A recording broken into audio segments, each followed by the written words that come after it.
Глубоко уважаемые коллеги. Distinguished colleagues,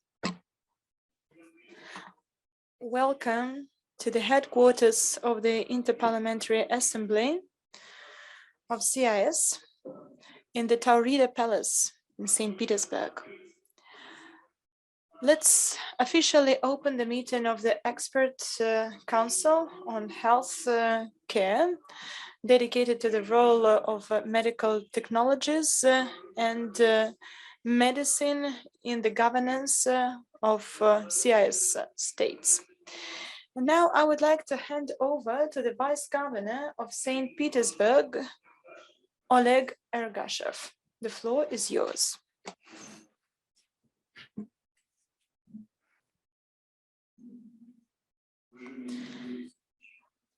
Distinguished Chair, distinguished participants of the meeting, before starting my welcome remarks, I'd like to remind you that our chair had a birthday recently, and he celebrated his birthday at the workplace. When he participated in a large meeting, it was held under the aegis of the Academy of Science. And he made significant contribution to our joint innovative development. I would like to express my gratitude to him on my behalf. We also were accepted by Mr. Beglov. You received a lot of awards, and here is one picture with the governor, which I would like to give you today as a present.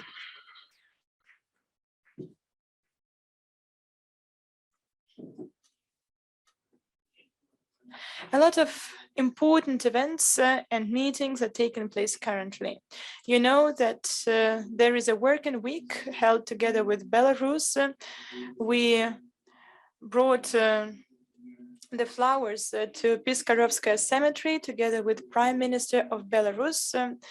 It has been the second day of active work. We are working on various important aspects, including the issue of healthcare. We work together with Dmitry Pinevich, a person who graduated from the Military Medical Academy of St. Petersburg. It's really easy to find a common language. Yevgeny also asked me to introduce him to you in order to start cooperation. Many directors of our institutions, including the director of the Turner Institute, Mr. Vissarionov, the director of Experimental Medicine Institute, the Institute of Flu, were present at the meeting, including large factories, Biocat, Gera and many more. I will not voice out the whole list. The most important thing was that we brought together science, production, industry, and representatives of authorities. This trinity can give us wonderful results. We set clear steps for our development program, and I believe that along this development path, we have to work together with all the republics and countries, members of CIS. Distinguished colleagues, on behalf of the government of St. Petersburg, on behalf of the governor of St. Petersburg, Mr. Beglov, I'm happy to welcome the participants of the Expert Council. The main aim of modern medicine is to improve the quality of life in the population, thanks to the growing accessibility of modern technologies. The topic of today is especially relevant. Innovations in the sphere of medicine is important for everyone. It's about control of diseases, treatment, the use of new medicine, transformation of the currently used business models to improve the efficiency in the area of healthcare. Big data, artificial intelligence, and many other aspects of digitalization are driving forces to the use of innovations. You know that here in St. Petersburg, we work completely different with the digitalization of healthcare system. Recently, we have had a meeting of the governor of St. Petersburg, Alexander Beglov, and vice president of Sberbank, Olga Golodets, where they signed certain agreements and road maps for cooperation. We will cooperate in the area of artificial intelligence. We will introduce the services called Voice to Med and other voice assistants. The database of recipes for medicine now is being developed. That's why we are trying to create a unified database of the state healthcare system that will allow to transform dramatically the healthcare system of St. Petersburg, and it will also guarantee better cooperation between different medical institutions. Innovations are about the new equipment to control diseases, to prevent diseases. This area of focus is flourishing today. There are endoscopic equipment, and digital medical technologies, 3D printing, and so on. High-tech medical assistance means that we use new approaches to treat patients, including cells technologies, information technologies, genetic engineering methods developed on the basis of medicine and other areas of science. And of course, drugs are also an important topic for us. Yesterday, we talked about import substitution and about the creation of Russian substances here in our country. So the production facilities of St. Petersburg take part in this process. On the one hand, they have large history, but on the other hand, they are modern and have modern technologies. Drugs are, of course, a very important part of each therapy. Their development requires significant investments, including the financial investment. And in order to improve the efficiency of the process, experts use artificial intelligence to find optimal molecules and to decrease the cost of clinical tests. In this topic, it's very important to touch upon medical knowledge, because medical knowledge plays a significant role today. I guess we are going to talk about it at the platform of the Expert Council on Healthcare under the aegis of IPA-CIS. Today, we have the representatives of the most representative medical scientific institutions. Yesterday, we signed agreements with the Republic of Belarus on exchange between our medical organizations. It's important that the medical Council takes part in the permanent commissions of IPA-CIS dedicated to various issues of concern, including to the improvement of medical assistance and improvement of health in the population of the countries. The medicine of the future requires new approaches. It requires a completely different interdisciplinary approach in the use of innovations. It should allow scientists, large companies, retail companies, and patients cooperate in real-time mode. I am absolutely convinced that the meeting today forms a basis for the development of the healthcare system. Once again, dear participants, I would like to wish you fruitful work today.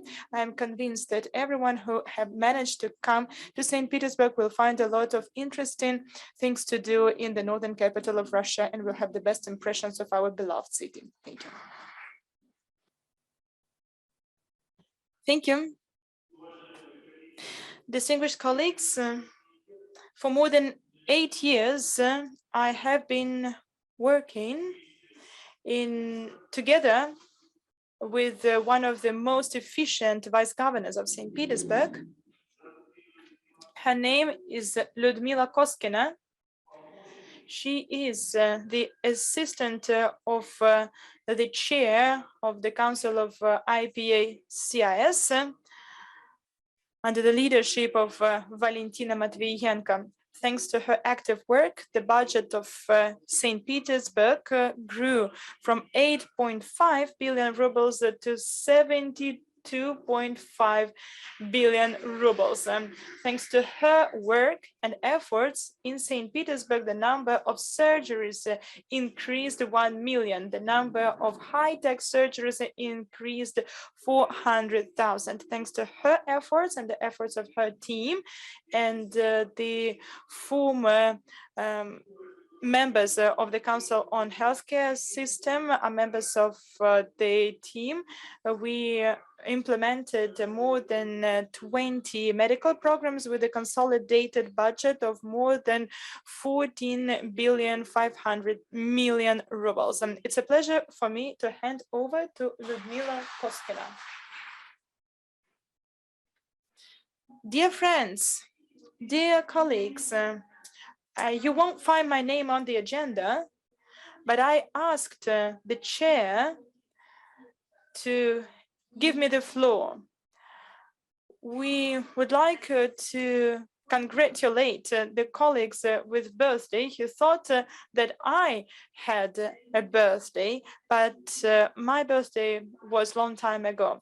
Distinguished Yuri, on my personal behalf and on behalf of my colleagues who are present today, who did not have an opportunity to congratulate you on your birthday, but who worked with you for so many years in the Committee on Healthcare, in the leadership of the city, on all our behalf, we would like to congratulate you with your birthday. Happy anniversary. Everything that was said was done together with you. I would like to personally express my gratitude to you for our fruitful cooperation. And I can repeat it many times.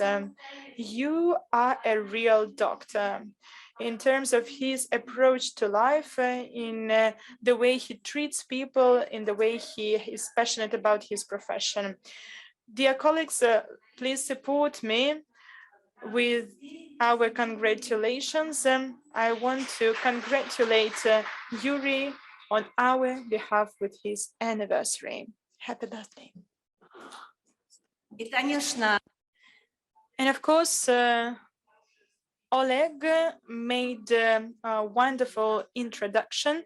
Our topic is truly relevant. Dear visitors, dear representatives from St. Petersburg, I wish you fruitful work. Thank you. The floor goes to the Secretary of the Expert Council, Evgenia. Hello, dear participants. I would like to draw your attention to the fact that together with us, we have people working online, representatives of IPA CIS, including Anatoly Rafailov from Azerbaijan, Tamara Dalgashay, the Republic of Belarus, National Council of the Republic of Belarus. In addition to that, there is Tagoizadora Samangul from the Republic of Tajikistan. She is also the member of our Permanent Commission and the member of the Expert Council. In addition to that, I would like to introduce Mr. Tutkushev, a member of the Expert Committee and the representative of Cardiological Surgery Center in the Republic of Kazakhstan. Dear colleagues, it's a pleasure for me to work according to the advice of Ms. Matviyenko. They are now together, she and her colleagues are traveling now from the Republic of Kazakhstan, where they had a meeting of IPA-CIS dedicated to the 30th anniversary of IPA-CIS.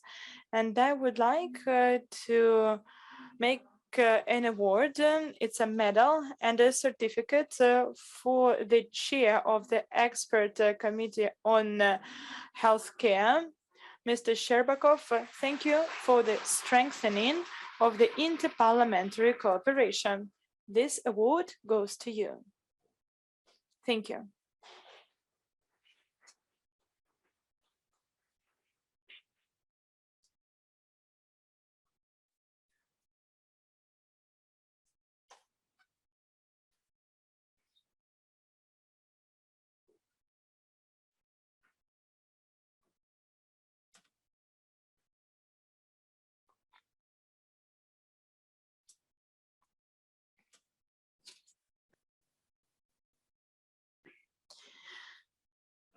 Dear colleagues, I would like to hand over now to the next speaker, Vladimir Starodubov,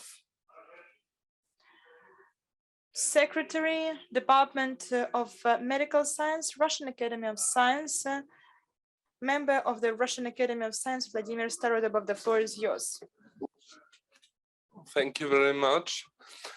Distinguished Mr. Chair, distinguished participants of the meeting. The topic of the conference is acute, and it is necessary to discuss those issues. The development in provision of high-quality healthcare belongs to this area. The topic of meetings, the presentations today are raising my interest because they promote this ideology in healthcare systems of our countries. I'd like to stress the institute I work on, the mandate of healthcare ministry, deals with the issues about evaluation of health statistics. Together with the colleagues from CIS countries, we conduct seminars. We know the problems existing in CIS countries. We are going to speak our problems about evaluation of healthcare and health evaluation, which is a base of assessment of quality of work of the state in this area. The Russian Academy of Science Medical Department cooperates with science academies of CIS. On mandate of Russian Academy of Science, we signed a contract with the Eurasian team on medical recommendations. Together with the colleagues from CIS, we take medical decisions and treating methods which are up to date, and due to the organizers of the conference, due to the efforts of medical community, we can do this. The focus of the assembly on healthcare is very important, and I have seen it since ages. I wish all the participants of the conference good health, and I wish health to citizens of all our countries. Yuri Alexandrovich has birthday, and I have an honor to know him since many years. He's probably the only person who is the chair of the healthcare committee. He has done a lot in the difficult time of Russia, in the history of Russia, and his efforts focused on improvement of St. Petersburg healthcare. Our scientific community appreciates his scientific activities. He was awarded an honor to be the member of Academy of the Russian Federation, and he is not only an organizer, but he is also a neurosurgeon, and therefore, on behalf of the Russian Academy of Science, I congratulate on the birthday, and the words which we have written to you are given to you right now. Thank you very much.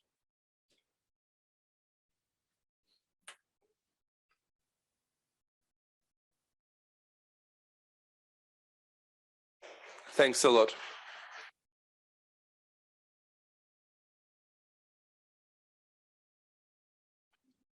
Thank you very much, distinguished colleagues. Now we can start this session.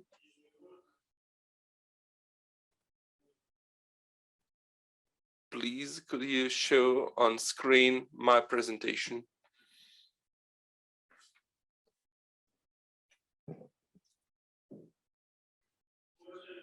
Distinguished colleagues,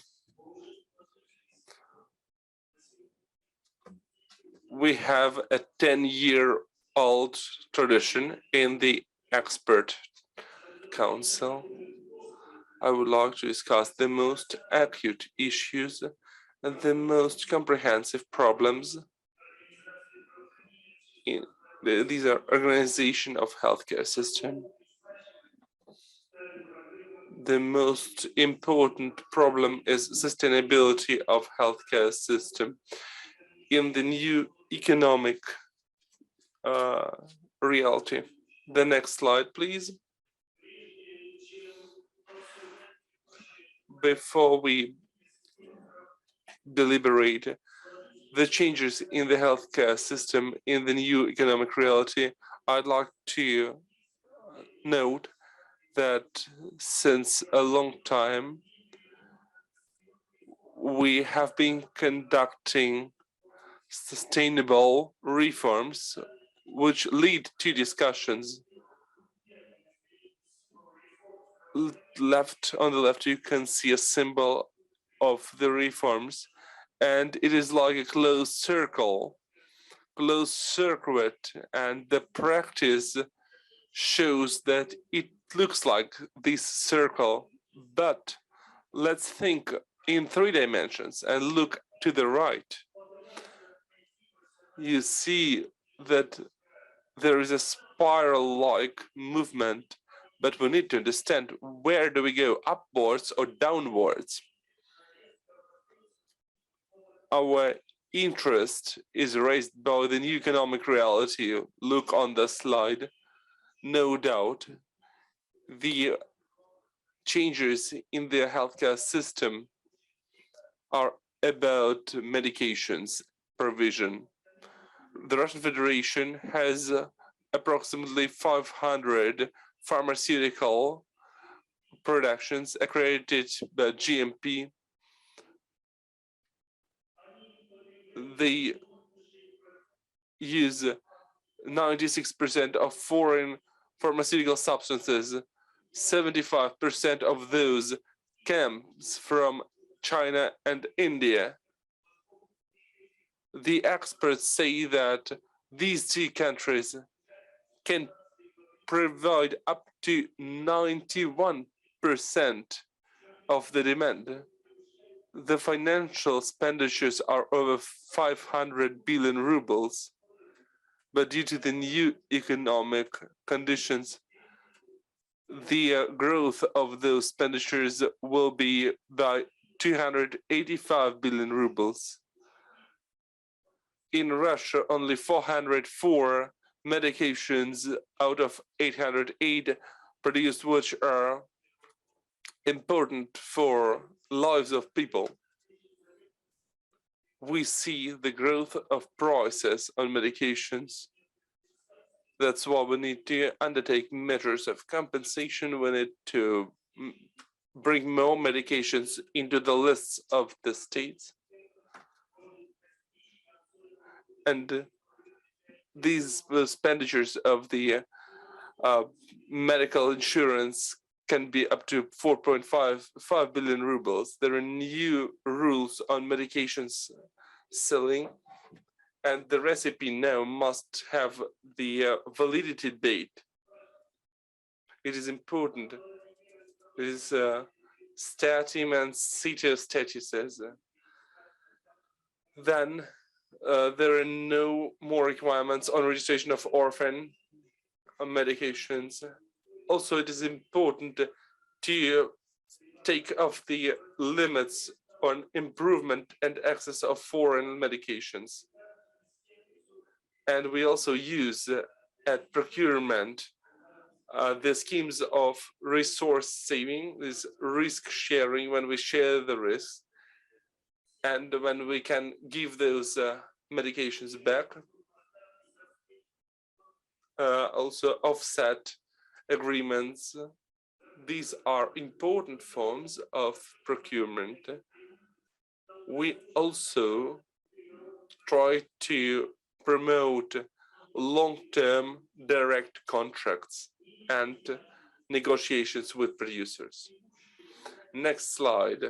We expect changes related to medical equipment and spare parts, which 85% are produced in foreign countries.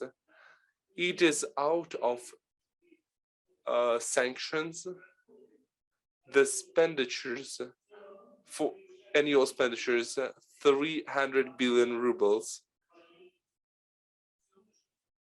And the expected growth is over 228 billion rubles per year. We see the growth of prices for medical equipment by 10–15%. The maintenance is also difficult because the companies from USA, Europe, Japan leave the market. We also need import substitution of computer tomography and magnetic tomography with the launch onto the market in 1 or 2 years. And at the meeting of the governor, with the governor of St. Petersburg, we have discussed an opportunity to produce 150 tomographs per year.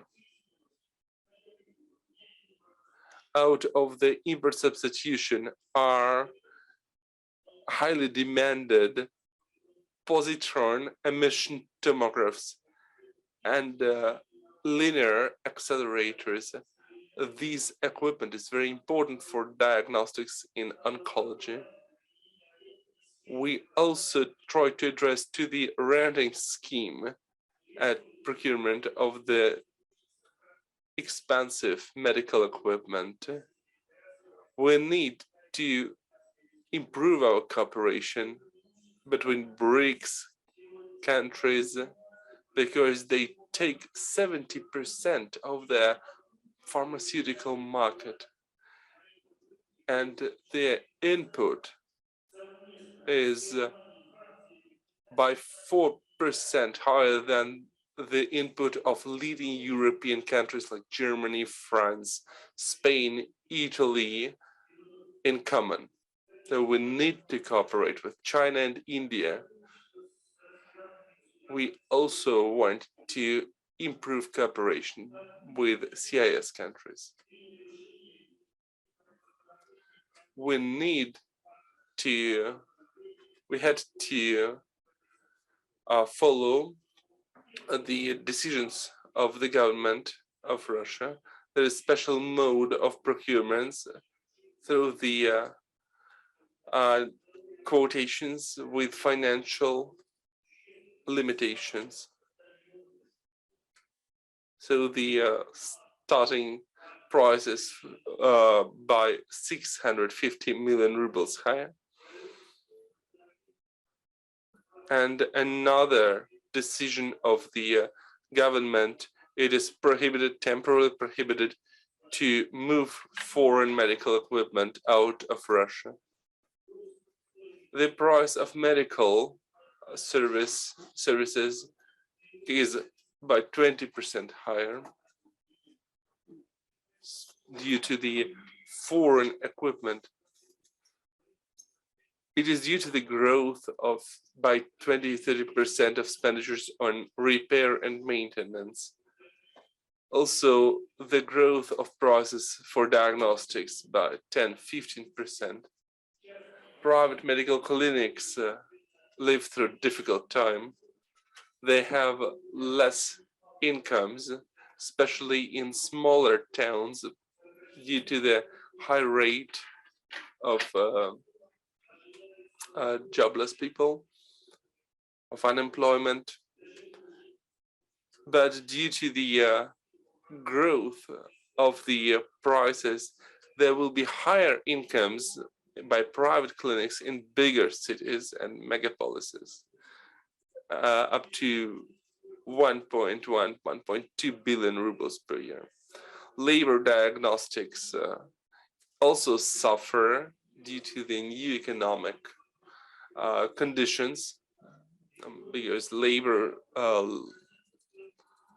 laboratories were important due to in the time of diagnostics of COVID-19, and the price can be by 2–3% higher.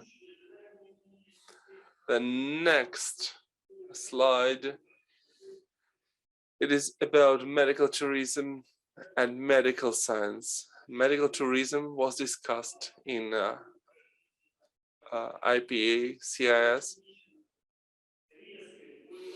There is a decrease by 80% of demand for medical tourism and abroad.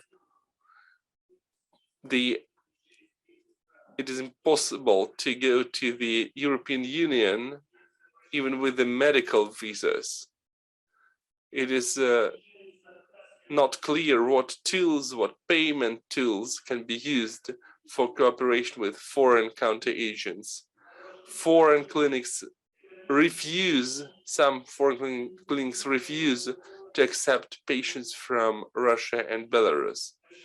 We all teach in universities, and some foreign medical communities refuse from cooperation.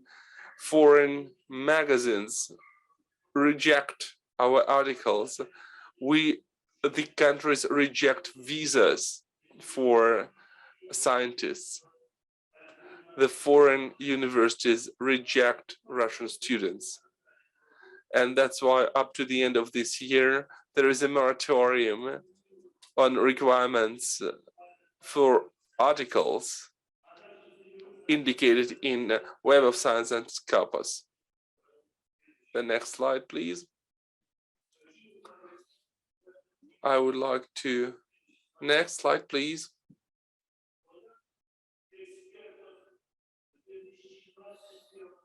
In 2021, the healthcare system depended on import of medications and import of original pharmaceutical substances. You see this diagram. It is 56, almost 56%, and for original pharmaceutical substances, you see it is almost 40%. It is very high index. The next slide. 1 week ago, the members of the National Association of Non-Governmental Medical Institutions prepared a set of documents for a sustainable healthcare system. First of all, it is improvement of legal principles of provision of medical services, of the obligatory medical insurance, so that obligatory medical insurance services will be provided in non-governmental clinics. It is very important for development of private medicine. Then the payment of medical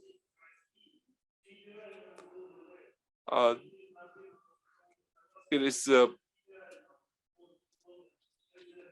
see, all the people from all the regions will be provided with medical services, notwithstanding where they live. And also there are amendments set for OMI, This is the introduction of amendments into OMI law in a section about commission on territory program of OMI, which should not share the medical service volumes among the organizations and institutions, but to define the institutions so that the medical system can plan and so that citizens can choose the medical institute for services. It is quite unusual for all people, for all those who have been working since 50 years. Also, the amendments into the decree on rules of OMI, and then rejection and refuse from form 057U04. This will allow to make it easier that people are brought to hospitals, both governmental and private. Now let me list a number of the main proposals made by our colleagues from the National Association Non-Governmental Medical Organizations. I'll speak briefly. Indexation of OMI tariffs with due regard to the permanent monitoring of their costs, cancel the duties and added value tax for the imported parts and materials for medical equipment, expansion of the structure of expenditures in OMI system, introduce changes to the procedure of medical assistance, provide preferable loan with the interest rate of 3% for medical organizations, and make the procedure of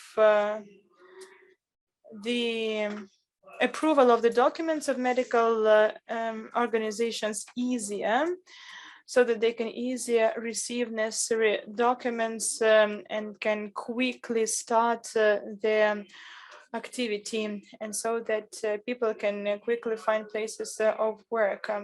Moratorium for all types of checks, abilities to have distant cooperation between the doctor and the patient in order to diagnose the disease and prescribe preliminary treatment according to OMI.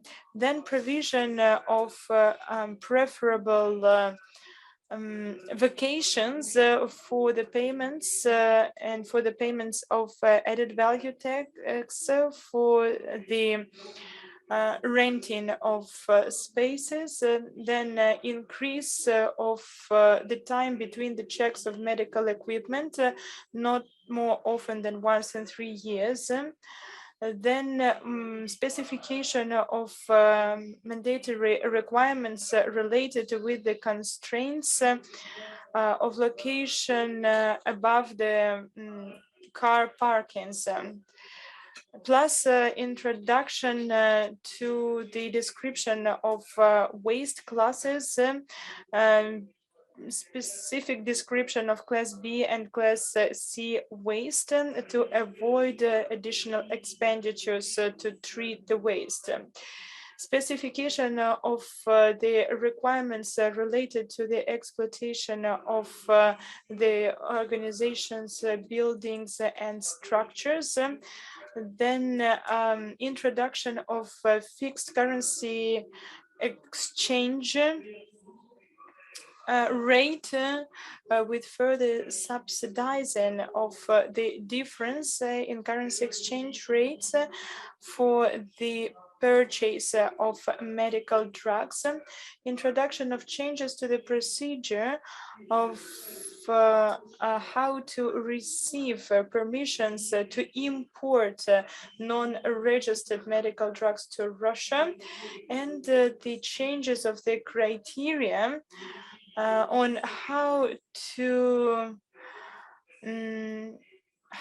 what status to give to the medical organizations so that they can receive the category of medium business or medium enterprise.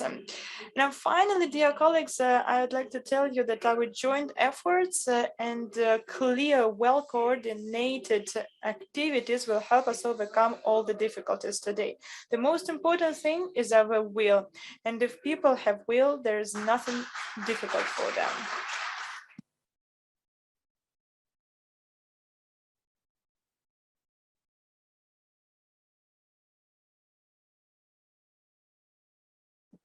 Distinguished colleagues, now I would like to hand over to the Deputy Head of the Department of International Cooperation, Russian Academy of Science, Vitaly Maltsev.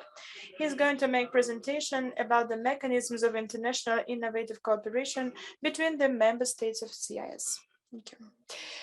Thank you for giving me an opportunity to speak. Hello, distinguished colleagues and everyone who is listening to me. Thank you. Before I start to speak about CIS countries, I would like to speak about the basic principles we are going to cover when we speak about the international innovative cooperation.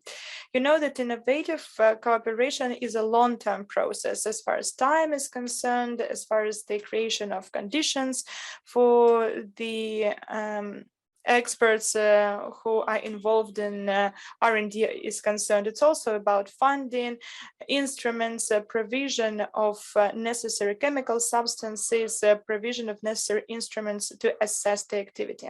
And now I would like to show my presentation. Could you please show the next slide? Speaking about the integrative processes in CIS countries, we analyzed economic indicators and we can see that countries had economic growth until 2010. After 2010, the countries faced a situation when innovative process and economic processes started to split. There are no direct investments or involvement of business and medicine in medical technologies, medical equipment, for example. Here at the platform of the executive committee in CIS, we wanted to have a look at the processes that happen in the cooperation between CIS countries and develop the program of innovative cooperation between the countries. Initially, the program was developed until 2020, so the time frame was for 10 years. Then the results were assessed in November 2020. The decision was taken to prolong until 2030. The regulative foundation for the development of the program draft was as follows. The decision of the Council of CIS countries, the decree of the government of Russia, as well as the state contract. We had representatives of various areas, including industry, representatives of authorities, Ministry of Industry and Trade, the representatives of educational facilities who train new experts. And here you can see the creation of the conditions as one of the main goals of the program: improvement of the quality of life, improvement of the human capital, well-balanced development and comprehensive development of the territory. Why did we want to set this goal? If the scientist has to improve the quality of life and not to improve the science, the person will be searching for new conditions. We can see such examples. If we have a look at technical and nuclear industry, we don't have access to the facilities and scientists have to search for work in Austria. Here you can see the objectives of the program: the development of high-tech markets, cooperation with the business community, and so on. As an objective, when we set the objective, we try to answer questions how the modern technologies can satisfy the needs of the market. Will the new technologies satisfy the needs of the market? Are there any benefits of new technologies for innovators, for companies? Is it necessary to start the development of new technology on the basis of economic benefit and on the basis of its economic competitive advantage? Will this technology satisfy the needs of the clients? So when we think about the countries of CIS, we need to understand that person who is responsible for the promotion of R&D should have certain competences. It's not only about the will to generate ideas, it's more about simple knowledge of foreign languages and cross-cultural communication. It's an ability to work with clients from Russia. It's about the ability to find necessary rules and regulations in other countries. And when we implemented the program back in 2016, we found out that there is absence of single database of rules and regulations as far as the number of questions are concerned. So we had a look at certain questions and how to provide financial motivation for the participants of the process. How can we explain it to the scientists that's necessary to comply with the program, and how to choose a person to ensure successful promotion of R&D results. So now I would like to tell you about strategic areas and international priorities. We had a look at various industries and markets. We touched upon healthcare issues, energy issues, the issues of IT systems, how to improve the infrastructure in the country. We know that digitalization processes are inevitable no matter what industry you are talking about. In 2017, the recommendations by UNESCO on scientific activity on open science in 2021 were approved, and we can see that digitalization processes are inevitable when it comes to editing, mutual exchange of materials and publications. And when it comes to the fast publication of the results of scientific activity. So business solutions such as finances, insurance, bank services were also thought about, because we understand that projects in such areas in CIS countries have an impact on innovative processes. That was what we could see within the framework of various larger processes. Scientific processes require a lot of efforts, including financial investments by the countries. Okay, so we had a look at big data, artificial intelligence issues, telemedicine, new materials, quantum technologies, for the analysis of data. We know that with current IT systems, we need, for example, one day to process a certain data base. And we understand that if we start to introduce the system for the processing of data in telemedicine, the system will not be able to process the results for a long period of time, because you need a lot of capacity. So with the help of this program, we wanted to develop new technologies and to improve capacity for the processing of data. Now, having a look at the context of our meeting today, how to cooperate with healthcare experts, I'd like to tell you that we analyzed the experience of BRICS countries, and we took a decision to make a memorandum. We also we had a look at the experience of World Health Organizations.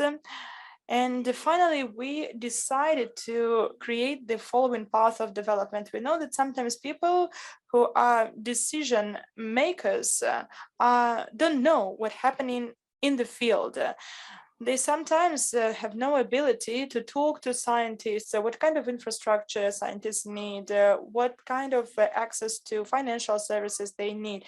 So the decision was taken that within the framework of the memorandum signed on the 18th of October 2021, Russian Academy of Science, together with the Eurasian community, would organize a number of international webinars, and the first webinar was with the Republic of Belarus. After that, we wanted to, as fast as possible, organize a number of bilateral events, and then at the end of the year we wanted to have a big joint meeting of experts in order to develop a unified expert opinion about the formation of healthcare system in CIS countries.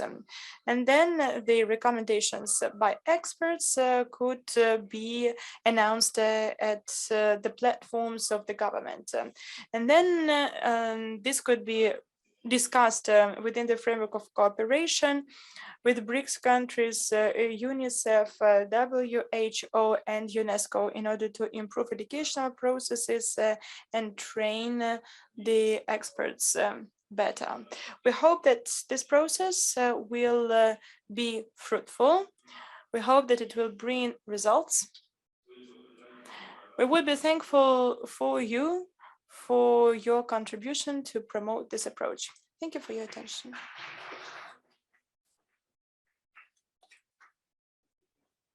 Thank you, Vitaly. Dear colleagues, if you're willing to ask a question, or you can do it at the end of the presentation, or if you think that the topic is relevant, you can ask your question to make an active dialogue right after the presentation. Plus, I would like to remind you that we are limited in time and you are given 10 minutes for your speech. We have a lot of speakers today. Don't forget about it, please. The presentation of Vitaly Maltsev was truly important.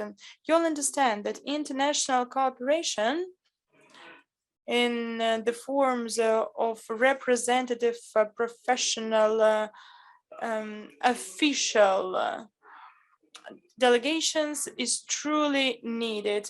We need to agree on how we can help each other in quite difficult circumstances that we live in. This is the way to support our patients. This is crucially important for all of us. Thank you, Mr. Maltsev. And now I hand over to the head of the laboratory, the Department of Public Health, Institute of Problems, Russian Academy of Science, Dmitry Meshkov, who is going to talk about proactive risk-oriented governance of public health and rational use of innovative medical technologies. Dmitry, the floor is yours. Thank you. Thank you. And I would like to congratulate you on your birthday. Thank you for giving us an opportunity to have discussions. We often take part in the meetings like that to discuss the most relevant issues of concern. And I would like to use my clock to check that I speak for no more than 10 minutes. Question number one, the use of innovative medical technologies and rational use of innovative medical technologies today.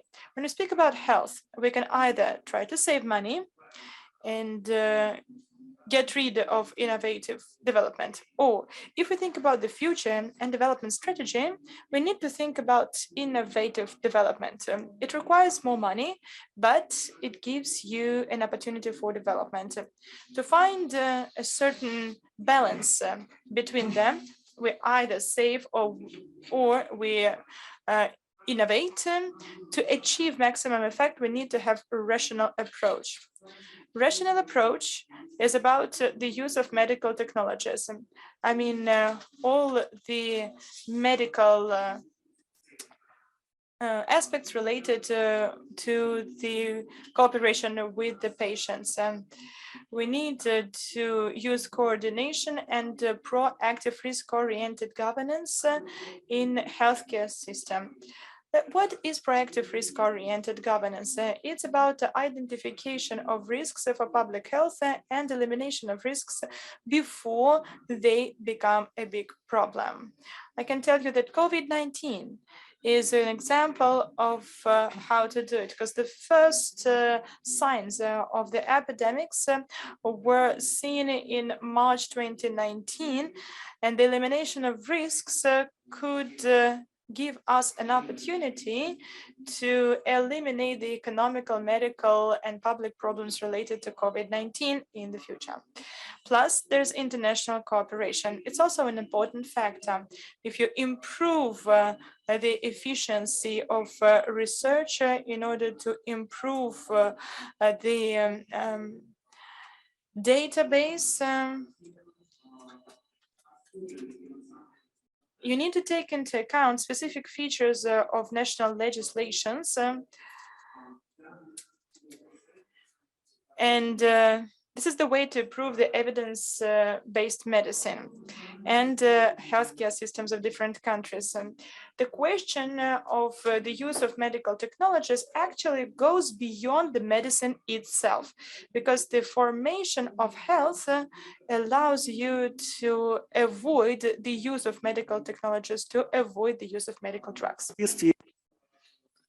In accordance with the statements designed in the mid-20th century by Yuri Lisitsyn, the mode of life is responsible for 50% of health, so we can impact the risks and decrease the demand on medical technologies, the environment 20%, so we can impact the environment and impact the risks.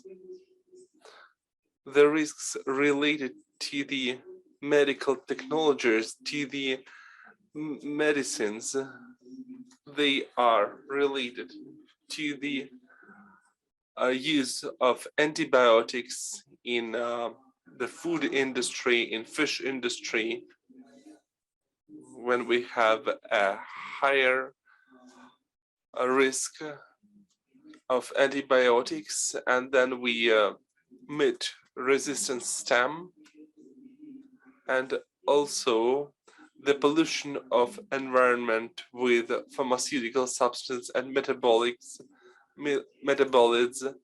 of those medicines. This raise sensitivity to allergic diseases, and also genetic factors play important role when we prescribe a certain therapy and conduct diagnostics. These are markers for target therapy, and also we need to introduce innovative medical technologies, epigenetics and translation medicine. So you see that the reasonable use of medical technologies and medical intrusions in healthcare is out of the frames of healthcare system, but requires intra-governmental, inter-ministry cooperation, so that we can mitigate the impact of the environment on the health of a person. Within the healthcare system, there is an innovative way of development. You see that the increase of anti-oncological medicines leads to lower mortality rate. The cumulative risk is going down. Innovative development, new molecules on the market is followed by the efficiency of treatment. But then this is this diagram. This is the breast cancer, and here you can see cancers of other organs. You see that the race of molecules and the raise of number of medicines leads to lower mortality rate.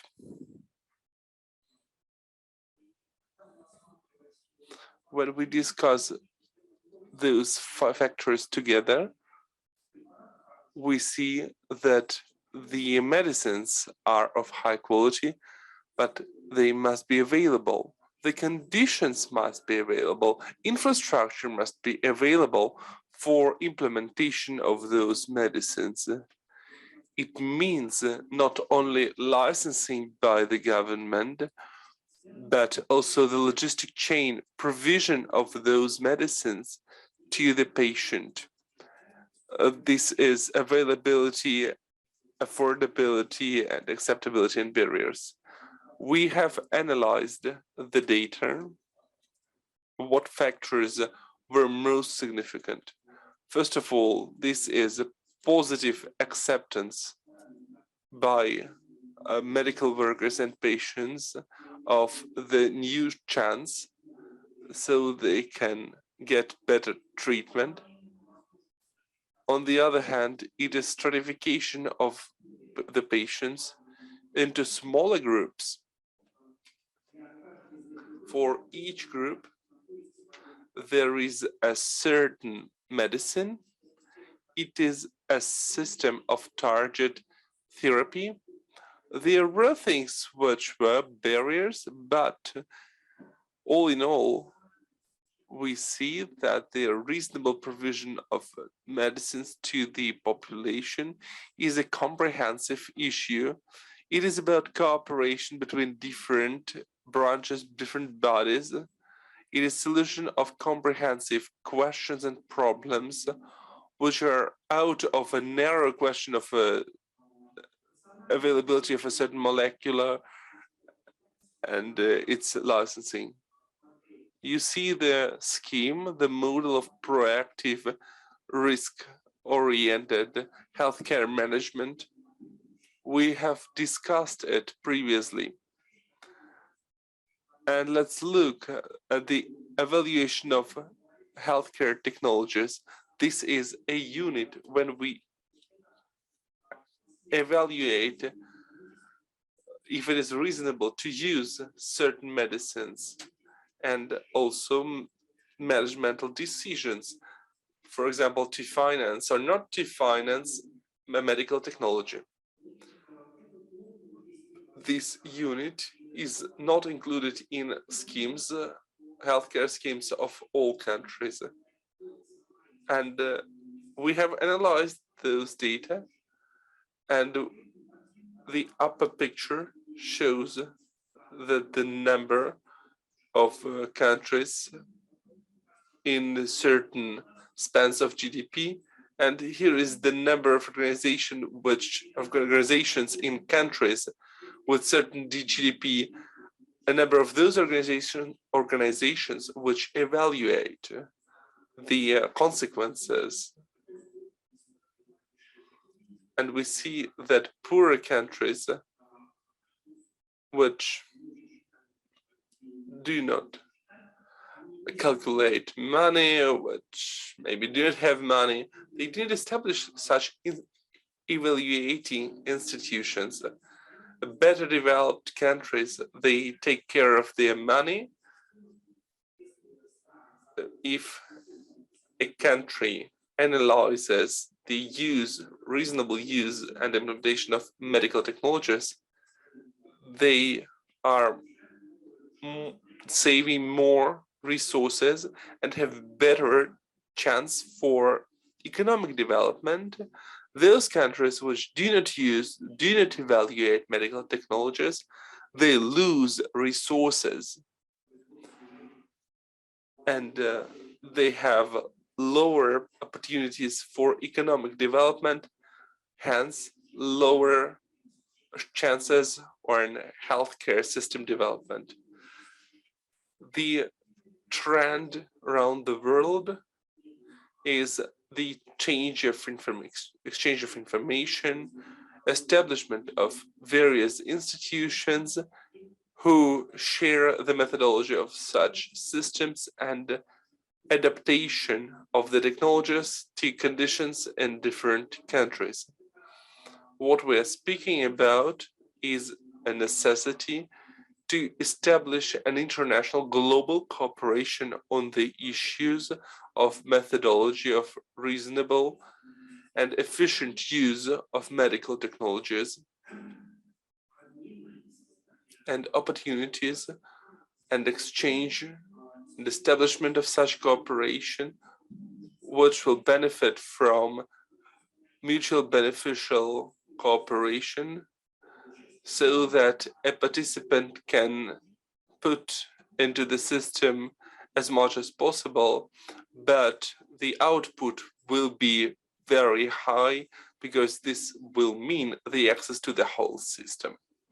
All the units related to cooperation with healthcare systems, these are directions for cooperation, areas for cooperations defined by certain countries, and each country is to determine resources and terms for adoption and cooperation. These are outcomes. The present civilization is related to the innovative development of economy and medical technologies, and efficient use is related of innovative medical technologies is related to the opportunity of economic and social development. And we need to be efficient. We must be efficient for better healthcare system. We need to introduce the elements of efficient risk-oriented healthcare management.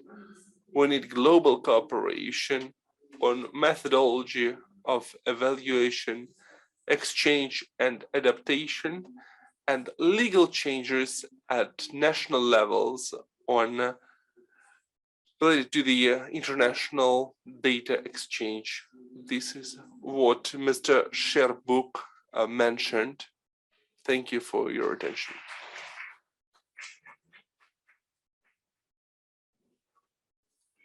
Distinguished colleagues, maybe questions to the speaker, one or two. You can make use of knowledge and the expertise of Mr. Meshkov. No questions so far, but maybe further on there will be more questions.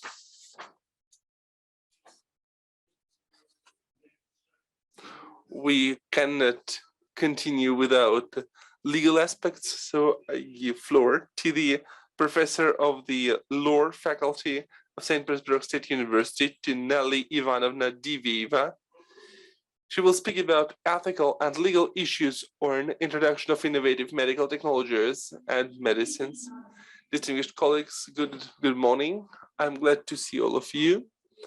We speak about innovative MTs and medicines, but we all understand that many issues, and Mr. Meshkov mentioned this, many problems are raised by the lack of understanding, by lack of definitions. What is innovation?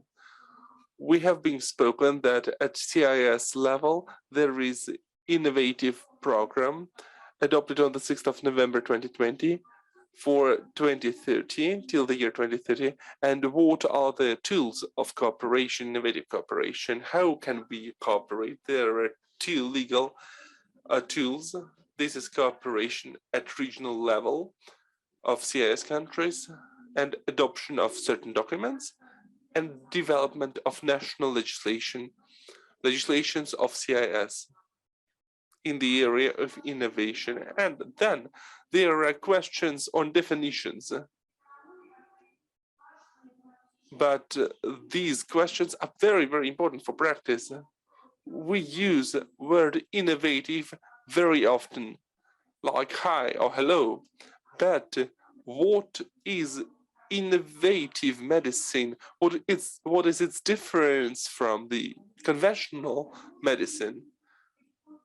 Can we use the usual terminology of innovation to the medical system development, but we must understand that when we manage healthcare system, we speak not only about medicines, but also about innovative things on prevention, diagnostics, treatment, rehabilitation. Innovative what? What can be innovative? Medicines, MTs, medical equipment, devices, what? And I try to give some answers to certain questions. Please note, I have analyzed national legal acts of CIS countries, Russia, Belarus, Kazakhstan, Azerbaijan, Kyrgyzstan, and other CIS countries.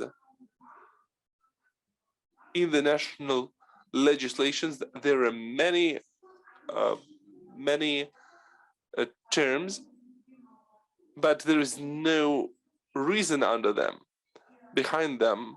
Innovative medical technologies, comma, high-tech technologies for medical services. Is there any contradiction or not? High-tech medicines, innovative development, science-based methods, and so on.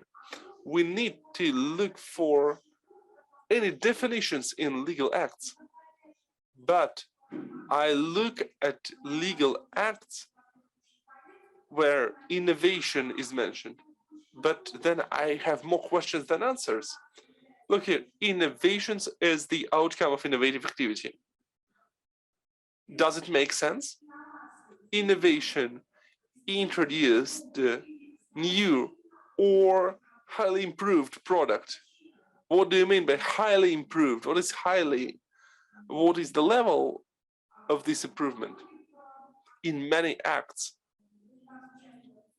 I saw about the comprehensive scientific methods and means, introductions of which is socially significant and economically efficient.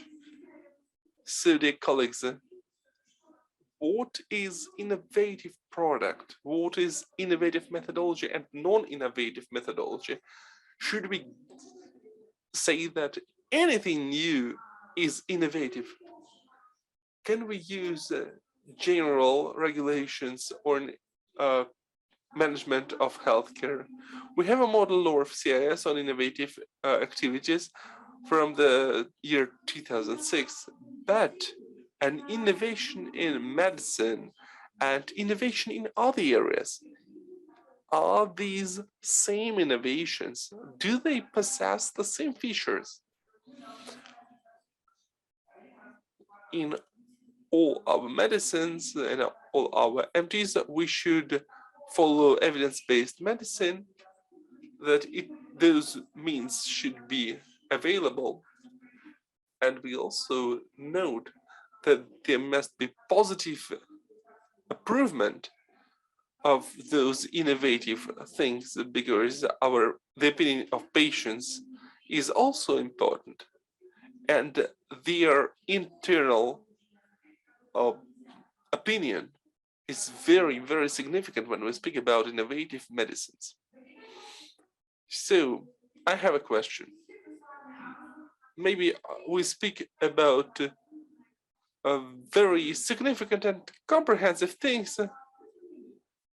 Maybe I'm too smart, but what is the practical implementation?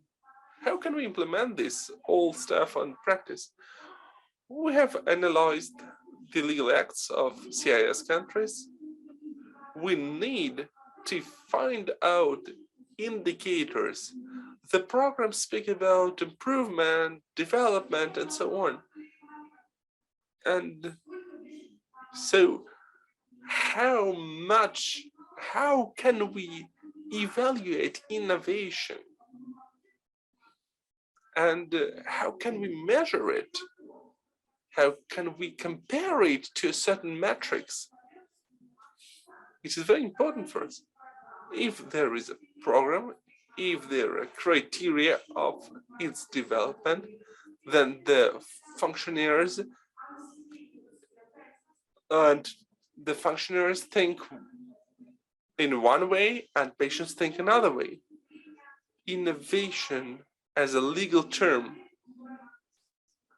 so far we say that we need to make more simple, innovative medical technologies, licensing or registration of medicines. But how does it work? How can it work? When we speak about innovations and international cooperation, Mr. Mashkov mentioned this is data sharing. We need to have tools of data exchange. What are those data? I think that prescriptions, there are no prescriptions. I think that we speak about innovations in medicine, and we cannot, those issues cannot be discussed only within the ministries of healthcare. These issues must be coordinated between different ministries, and understanding of whether it is innovation or not, it must be decided by the expert community, international expert community, that should develop methodology of evaluation, and they must evaluate. Thank you for your attention. I'll try to keep short because we have much to discuss. Thank you.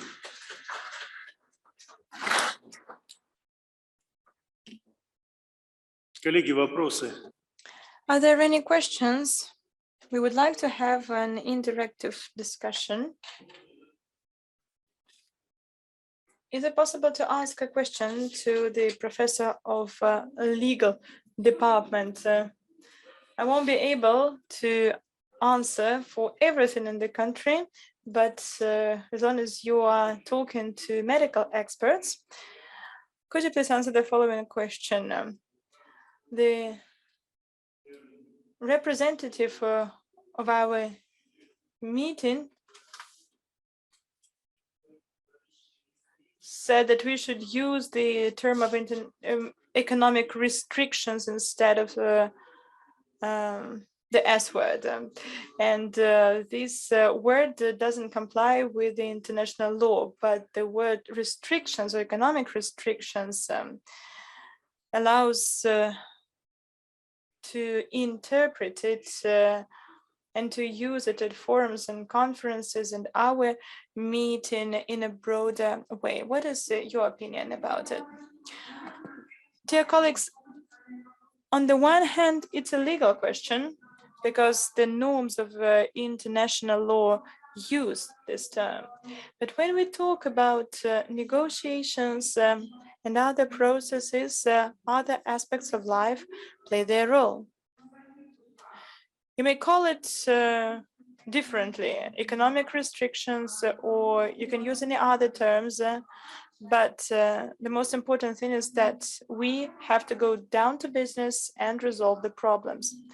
I think that the use of terms is legally correct, but it doesn't eliminate the problems that we have to resolve. And we need to consolidate the opinion of the expert community in CIS countries so that it is easier to overcome the obstacles and the restrictions. Thank you.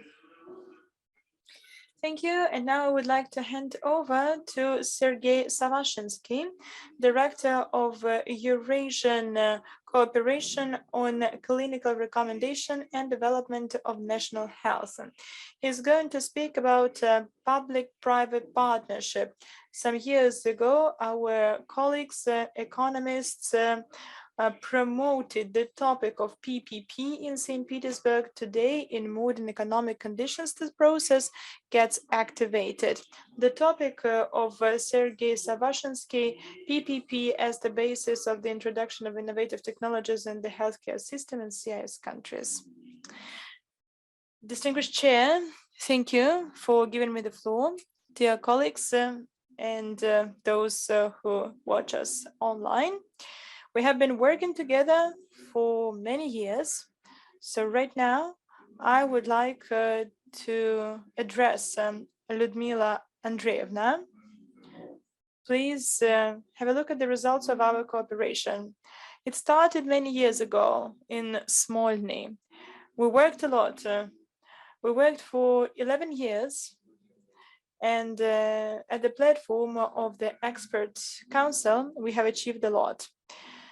We expressed a lot of pleasant and warm words to each other, and I would like to draw your attention to specific results of public-private partnership, which has been developing over the course of all those years. Today, I'd like to speak about the outcomes and results of PPP. For today, you will receive the presentation, but the majority of our colleagues here in the hall and listening us online know that we have been working for a long time. Our organization is called Eurasian Cooperation on Clinic Recommendation and Development of National Health. This Eurasian cooperation is the result of the activity of healthcare committee under the aegis of IPA CIS. I'm not going to speak about the mission of Interparliamentary Assembly. I don't want to take too much of your time, and I want to move to the most important aspect. Today, I would like to draw your attention to the following.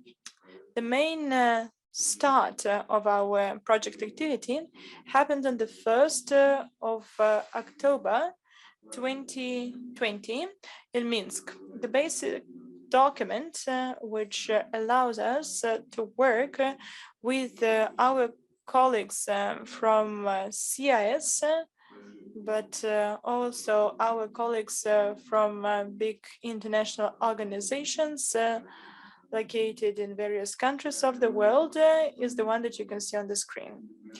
The resolution, which was adopted on the 23rd of November 2020 during the 75th session of the General Assembly of the United Nations, is the basic document.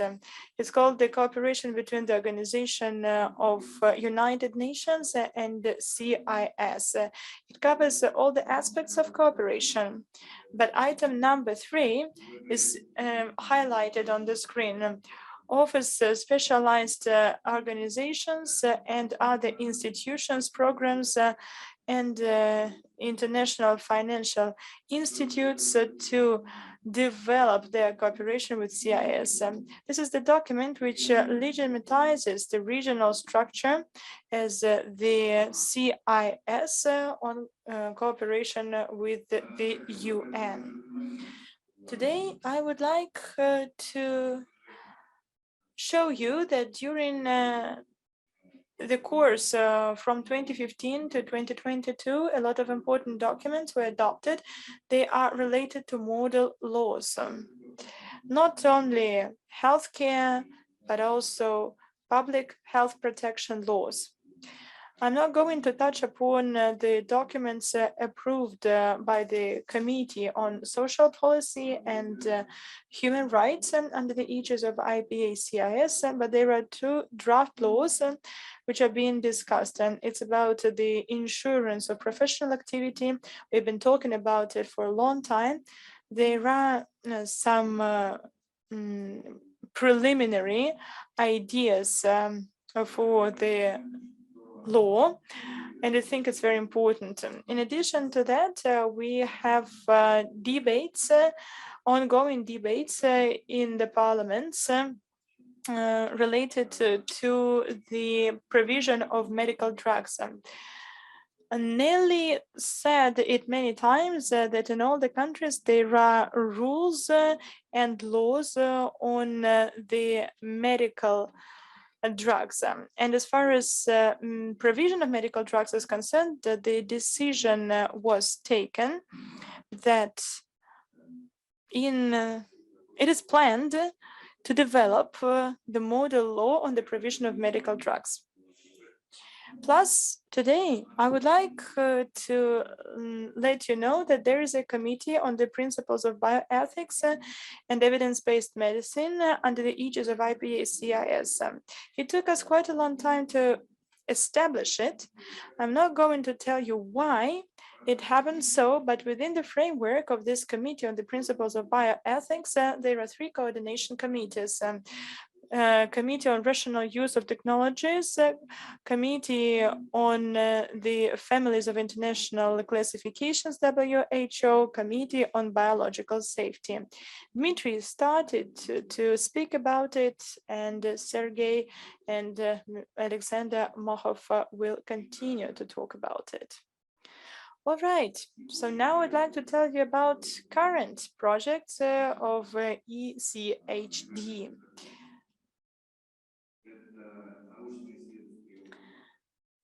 R&D, this is block number 1. We started to develop the Center on Pharmaceutical Developments. In a month, we'll start to develop the platform for medical equipment. Last year, we started to create the scientific and research and educational platform and diabetes. This is the next topic. Yelena Vladimirovna will speak about it today. Larissa will add. They will speak in more details about this area of focus. So, yesterday, together with Alexei Chukhanov, we discussed the topic, and we believe that from the 18th till the 22nd, we will have negotiations in Minsk, where we will give start to 6 R&Ds on clinical research, on clinical studies, on systematic analysis and clinical guidelines, on healthcare technology assessment and healthcare management technologies and medical care quality assessment. Scientific and Methodological Center for Pharmaceutical Development. You can read more about it on the slide, but I would like to tell you the following. What is a scientific research and educational platform? It's not a know-how, but it means the next step in the development of our cooperation, which is agreed and developed together with the authorities, scientific community, educational community of CIS countries, and significant participation of university staff from a lot of countries. Let me remind you once again that our main platforms with which we agreed and developed our cooperation are WHO, UNESCO, Cochrane Guidelines International Network, CRIGH, ECRIN. As far as all the previous R&Ds are concerned, the mandatory requirement to publish the results of R&D methodological guidelines on preclinical studies and clinical studies, methodological guidelines on systematic analysis and clinical guidelines, and so on. The results of methodological guidelines serve as the basis for the activity of the participants of scientific research and educational platform. It's clear that it consists of academies, universities, professional communities.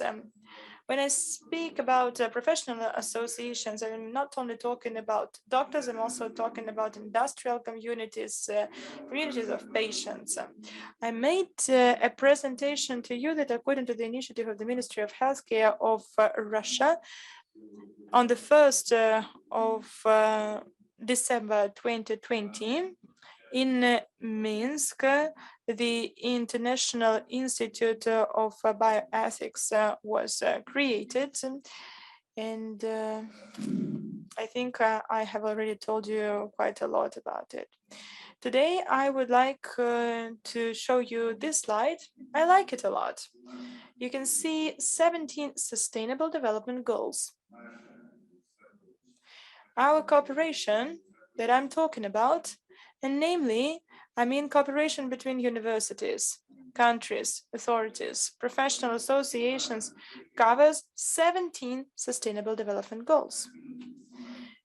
11 out of 17 goals are covered. Here you can see the tasks and key performance indicators.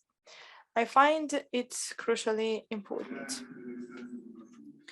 Mr. Chair, I'm about to finish my presentation, and I would like to hand over to my colleague Andrei, and he will take 3 minutes to give additional information.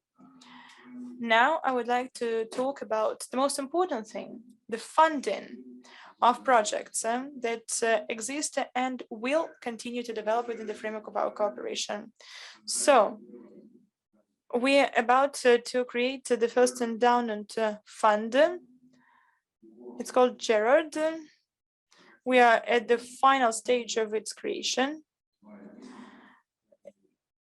It should be completed in May, and it's created in the city of Yerevan. At the meeting we are going to have in Minsk, we will determine priority capitals where the offices of the fund can be opened. It's Minsk, Tashkent, Astana, and as for other cities, we will agree on them during our next meeting. Today, there's something I'd like to tell you. It has taken us quite a long time to understand how we should finance all the above mentioned activities, research, works, projects. A lot of ideas were offered. We faced new challenges and barriers. They led us to a situation when, at the beginning of 2022, we decided to create the first grant endowment fund. Let me take a minute of your attention. We will have project offices. A project office can be created for a specific area of focus. The funding of R&D is quite significant. It's not 4 or 5 million rubles. It's more, it's much more. And the project group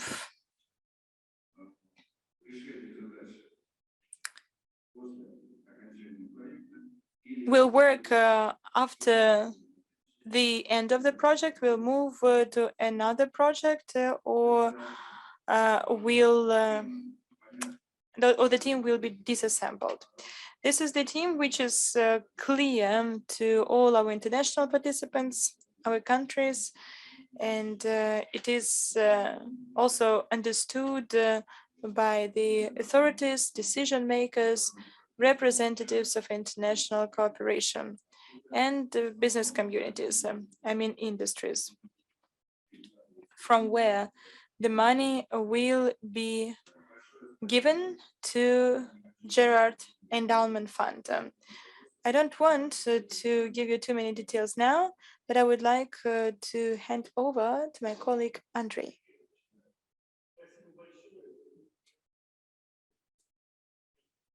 The speaker is not using the mic. Unfortunately, interpretation is not possible. And now we would like to hand over to Mr. Malinin. One little question. Where do you get money for R&D over 1 million rubles? The next question. the PPP is clear, but public is clear, but who are private persons? Okay, I have said these were money from the state, from the government, and from the industry. Is it a good answer to your question? The money comes from the industry and from the government. Okay, thank you. And what is the share? It is an important question. It depends on rights on intellectual property. If the rights on intellectual property belong to designers, to the team, then the government pays 30% and the industry 70%. If the government, the state wants to own the intellectual property, then you pay 100%. The state pays 100%. We've discussed the issue. I do not want to make laugh on it, but this tool has been discussed in all countries, in all the countries, with all the interested parties, not only within the industry. So the tool was discussed in July 2020. Okay, Professor Semahotsky. Distinguished Sergey Ivanovich, a short question. You have among your projects an educational platform. On the 19th Congress of Pediatrics in Moscow, everybody were against Bolognian system. It is anachronism and was a bad idea. What platform? Is it a classical Soviet mode educational system, or it is the old medical system? We should get rid of the Bolognian system. Good question, but it is an international system, and it is international cooperation, and there are partners from the countries where Bolognian system works. I like to stress that we conduct R&D efforts. There will be methodological recommendations, and national experts, international experts, representatives of legislative and executive branches, professional associations, and the patients will decide, will model methodological recommendations based on which the participants of the platform will work. The platform, it exists. This platform will accumulate the outcomes of clinical researches, but they will work in accordance with new recommendations. I'd like to add, at the end, we will show you a video. We have Mr. Sukrashev here. He's the head of company group Dimeka. It is decided to test the system MedBank in CIS countries. And also, Dmitry Olegovich didn't mention it. Basing on his monography, there will be guidelines for all CIS countries. I can answer all the questions because I have been involved in this project since 2009. Another question, the last one. You see, there are many questions to your presentation. So the question from Professor Vissarionov. Thank you. Distinguished Sergey Ivanovich, R&Ds you have presented must have an outcome to the product, into a product, and who owns this product, intellectual property, and the cooperation with industrial partners. Yes, of course. As I have said, the rights on intellectual property depend on mode of finance. A simple example: if an industry commissions 100% of the product, then the intellectual property belongs to designers and belongs to the company which pays. It depends on how we deliberate on shore. Is it clear? Thank you. Yes, it is clear. Yes. There is another point. What has happened? So I'm not telling you some tales. This is an official project. I must express my gratitude to the President of Russia, to Mrs. Skvortsova. You know the story. But all the details were approved at all governmental levels. We can discuss it privately.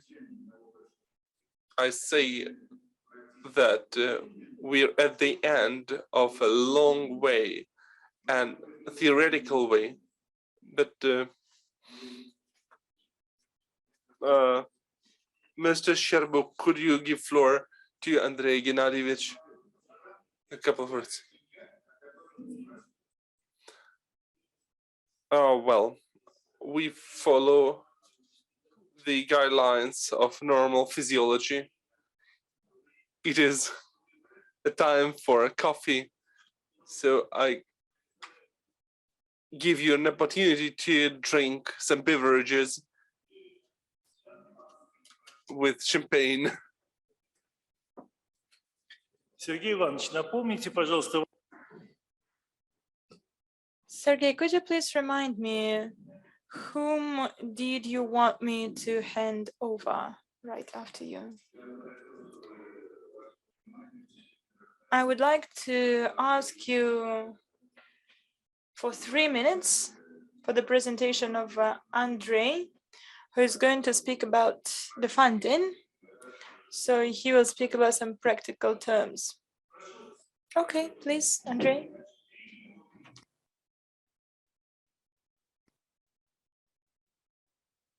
You have 3 minutes and you should speak quietly, briefly about money, and better whisper about it. It's better to hide the money than to talk about it. Hello, dear colleagues. Now, in continuation of what Sergey said, I would like to briefly tell you about the financial tools so that you can understand how the mechanisms work.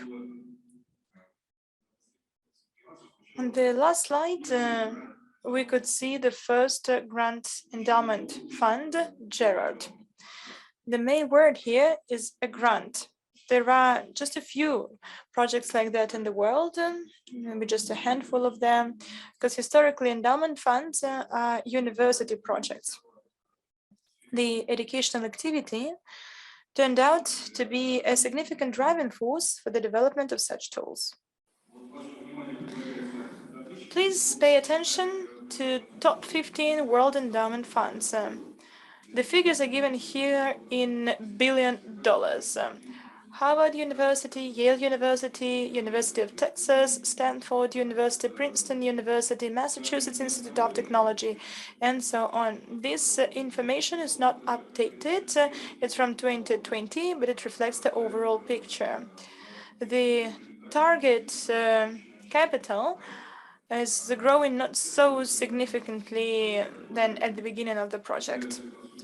These are the figures that prove the efficiency of the mechanism. Moreover, the mechanism is non-toxic, is compliant, it is transparent. In this particular case, these are the arguments that we need in current economic situation to ensure smooth project activity. As far as the structure is concerned, it is classical. It's not some kind of innovation. And here you can see the bodies of government of non-profit organization. So here you can see the governing body, experts, council, board of trustees. There is an executive directorate, and there's director of the foundation, chief accounting, management, and other employees required for the functioning of organization. The location is chosen to be Yerevan. This is the territory which is better in terms of rules and regulations for nonprofit organization. And as far as Russia is concerned, we have the law on target capital, which regulates this type of activity. Let me give you some figures. The market of target capital in Russia is 24 billion rubles. But you could see the figures of Harvard University. This is $32 billion. In Russia, we significantly lag behind our international partners in terms of capital. So St. Petersburg State University has the capital of 1 billion rubles. Skolkovo has 4.5 billion rubles. GIMO also several billion rubles. As for insurance, there are more than 170 organizations working in this sphere, and they account for only 1.5% of the capital.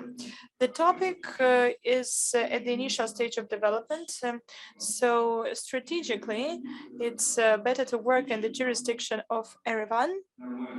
This jurisdiction will ensure proper development of nonprofit organization without any obstacles. As for the Russian Federation, there is clause here that it's only for 10 years, but in other jurisdictions, such organizations are established forever.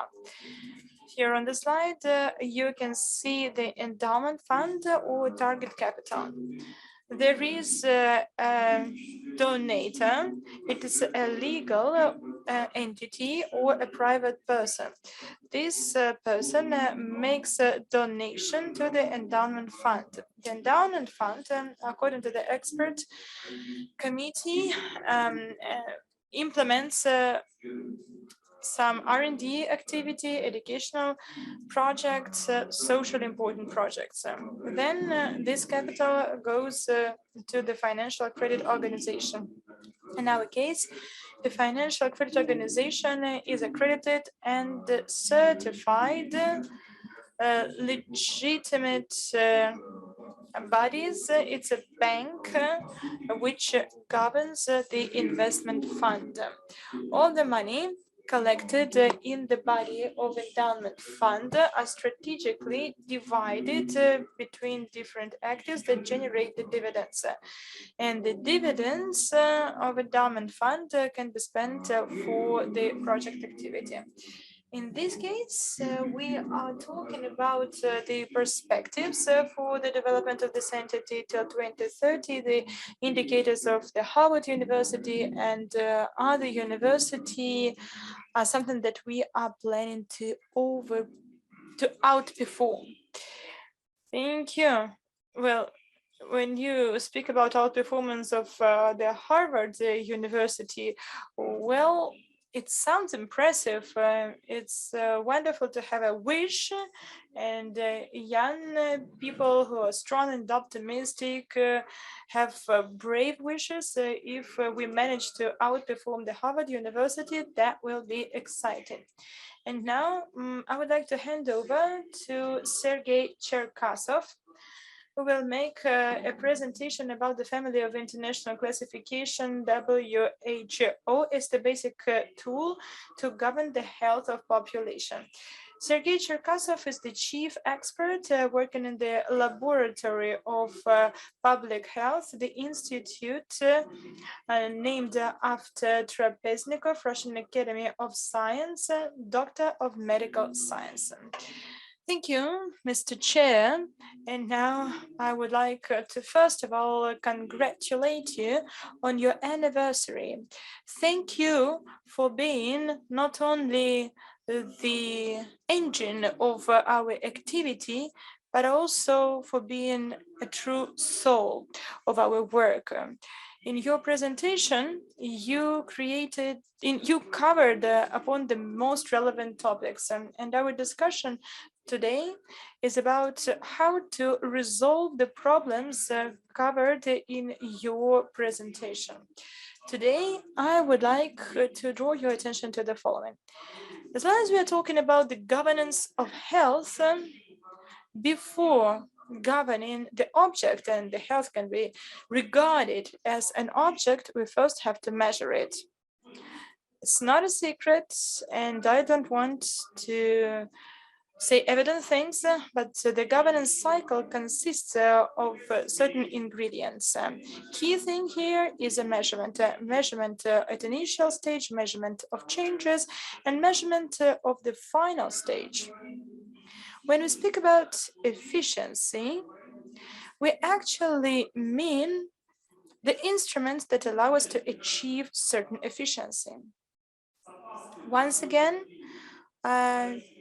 try to be cautious not to repeat evident ideas, but I would like to make clarification about what technologies are regarded as innovative technologies. And if lawyers cannot help us, truly there is no notion like that in regulations and rules, then perhaps history might help us.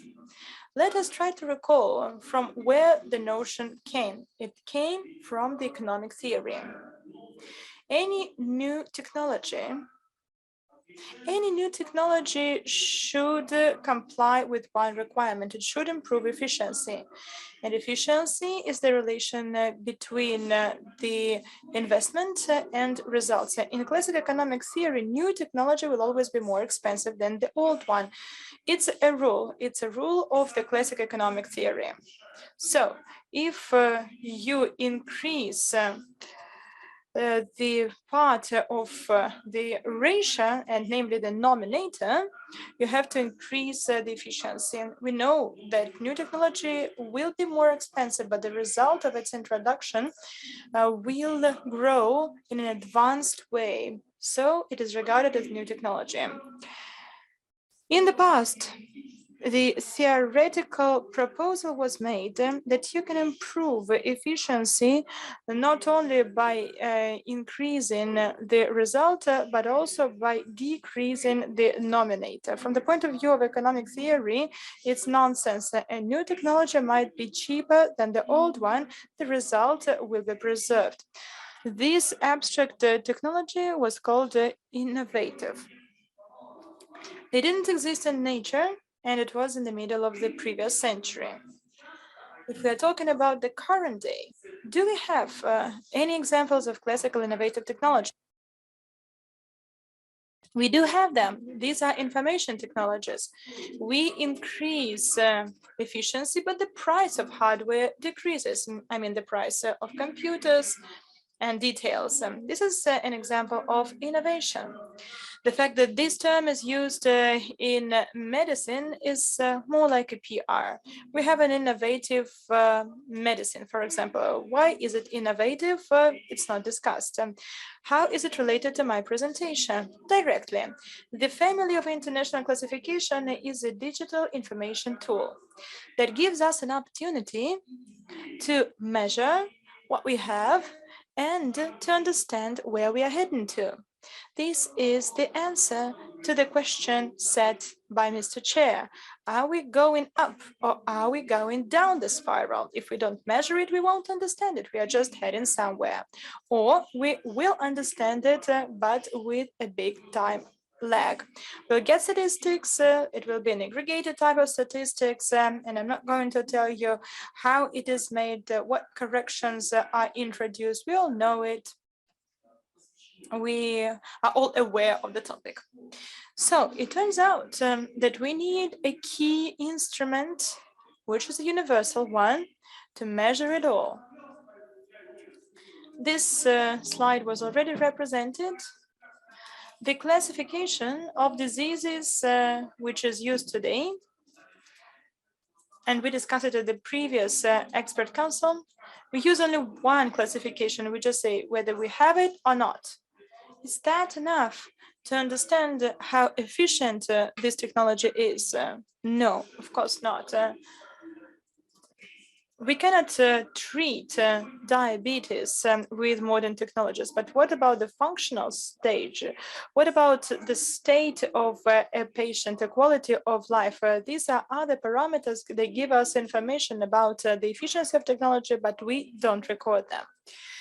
Without the use of different classifications, we cannot set the point on the core, on the axis to understand where the patient is. We cannot understand the trajectory of movement and our conversations remain scholastic. We want to improve something, but how are we going to do it? By the introduction of technologies.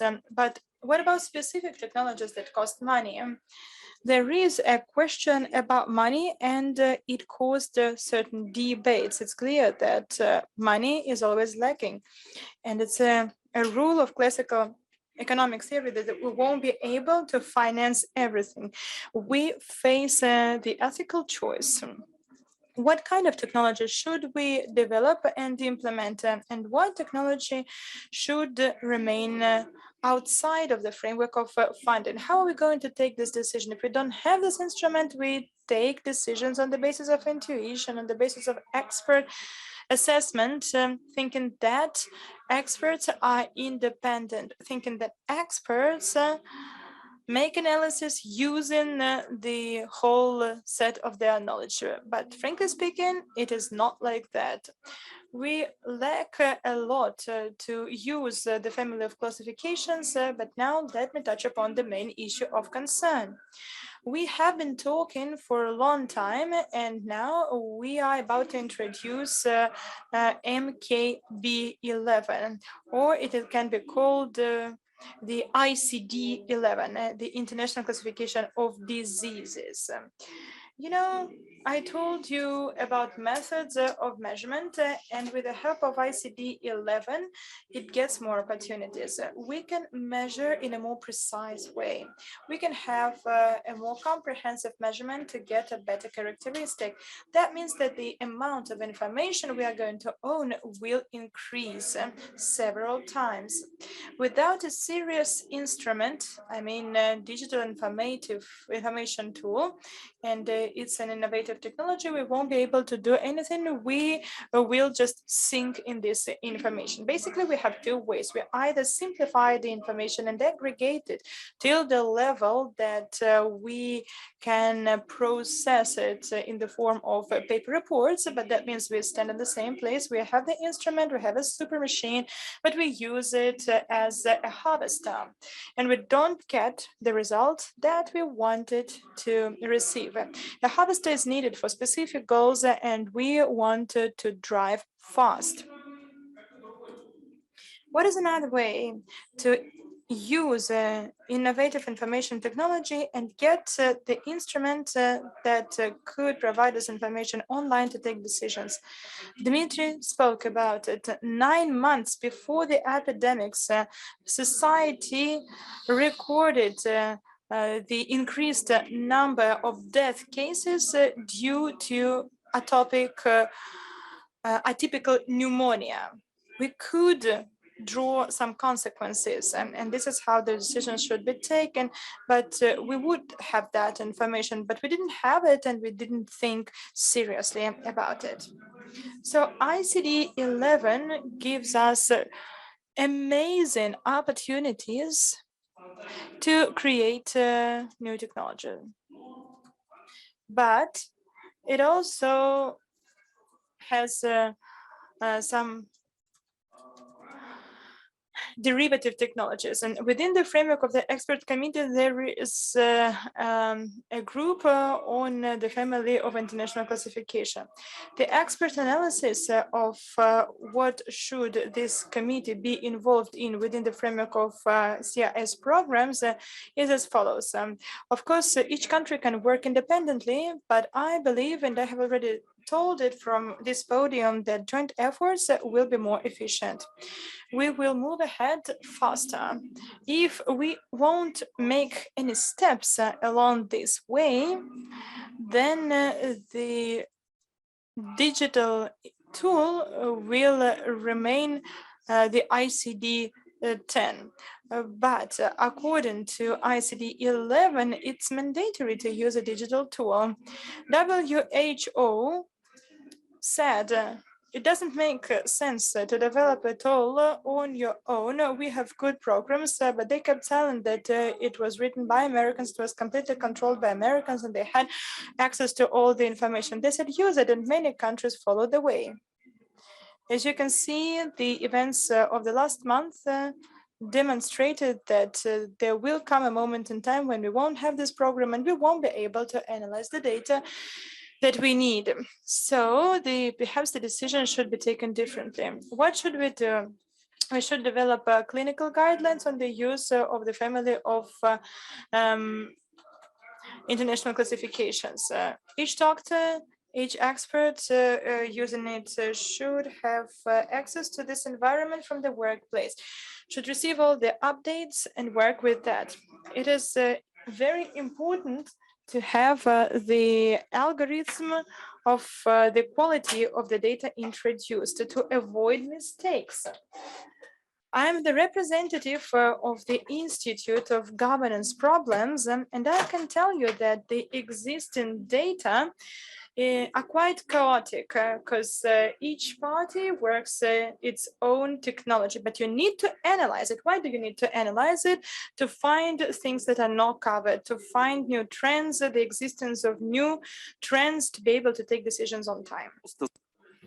We need to make a technical task for development of this product. We have made a progress, but we need much efforts to be done and undertaken. This should be protected at the national level and should give united picture, united image of to understand what our partners, what our neighbors have, so we can learn from best practice and avoid negative practices. Everything is clear and transparent. It is clear in the presentation, but when we start the work, it is difficult. The track is difficult, but we need to start our route. Thank you.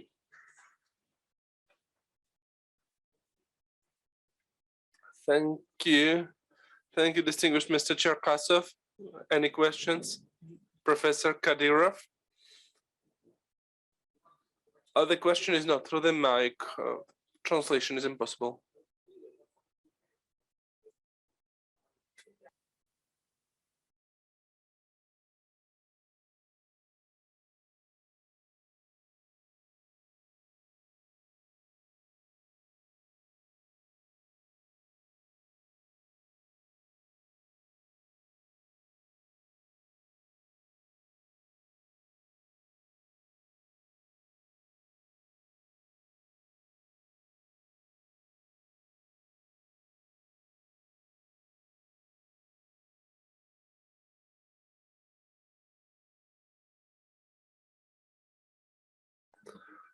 Thank you, Professor Kadyrov. Let me express an unusual opinion. Maybe I'm brave because I didn't deal with the medical system directly. I think that the healthcare ministry should not collect statistics because it is not fair when the same body collects and evaluates. I do not suspect anybody, but anybody wants to seem better and they work better. Second, coming back to the classical risk factor, which Dmitry Olegovich mentioned and which was formulated by Professor Lisitsyn. The role of healthcare is not very high. When we analyze the health, we need to know all the dimensions which are not interrelated to the healthcare system. It's nutrition, mode of life, and other aspects. At the regional level, then, it is impossible. We've tried, but it is impossible. There is a big brain flow. People are leaving, people are coming, and if it is not a healthcare system, but any other, and the Federal Taxation Service deals with statistics collection. I believe that the information should be collected not at the regional level. If we have a global system, maybe a united center, a joint center, maybe it should be R&D institute. And this will inform the regions about statistics, and then the regions manage the situation and are responsible for their decisions. Thank you. Any further questions? Introduce yourself, please. Mrs. Shamaliva, Executive Committee of CIS on Healthcare. So ICD-10 exists. The governments should introduce this into their healthcare system. Now it is being translated.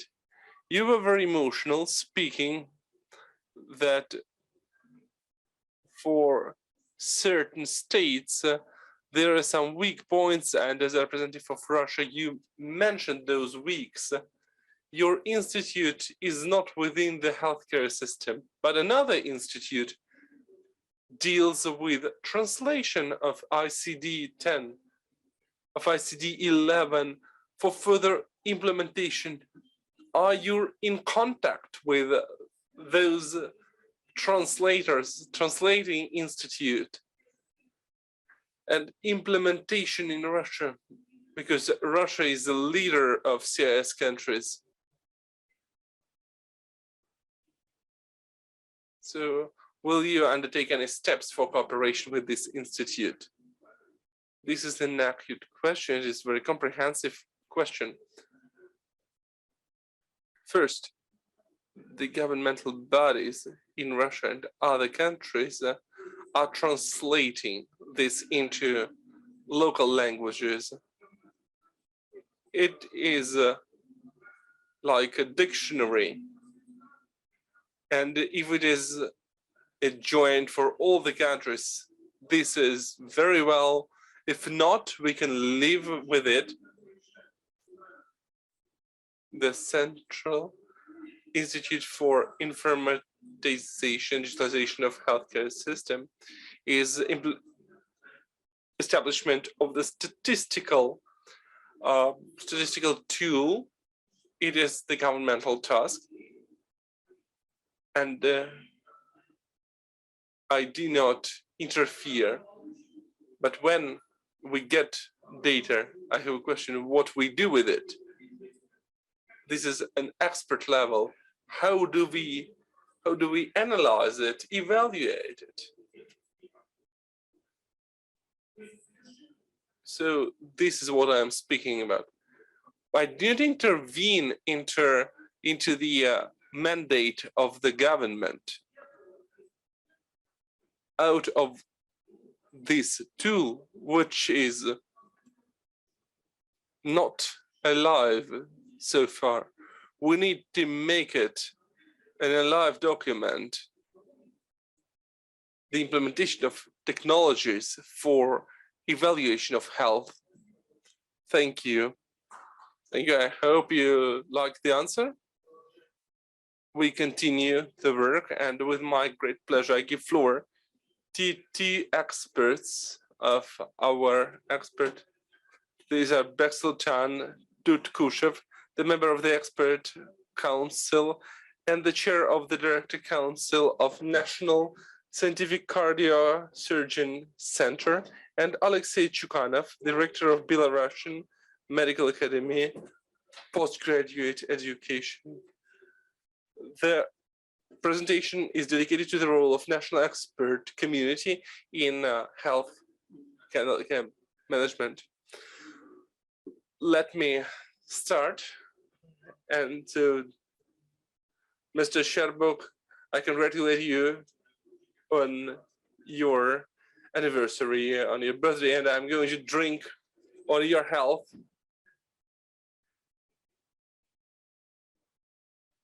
So Mrs. Matviyenko has been today in Almaty in Kazakhstan, which is dedicated to the 30th anniversary of IPA-CIS, which was established 30 years ago in Almaty. And Hans Kluge, the head of the European WHO office, and he addressed to the deputies for this, and he spoke about the prevention of the pandemic, and Hans Kluge said that the pandemic was an obstacle on reaching Millennium Development Goals and sustainable development. COVID-19. 4 years ago, we lived in a global world, and we could not even imagine that this situation. So the world is unconnected, and every actor started to undertake local measures.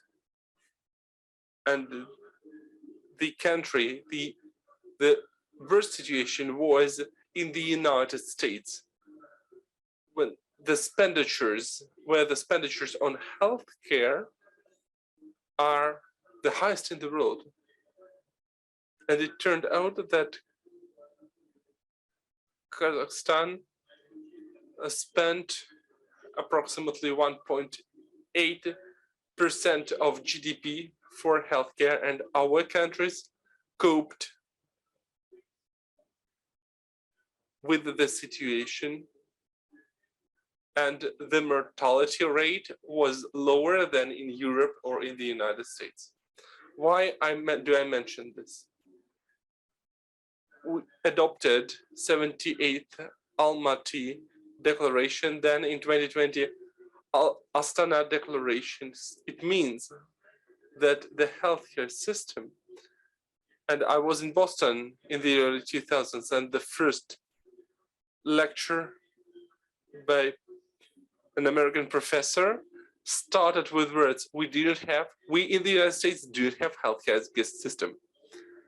We must understand, dear colleagues, that COVID-19 showcased how and why we managed to cope with this situation.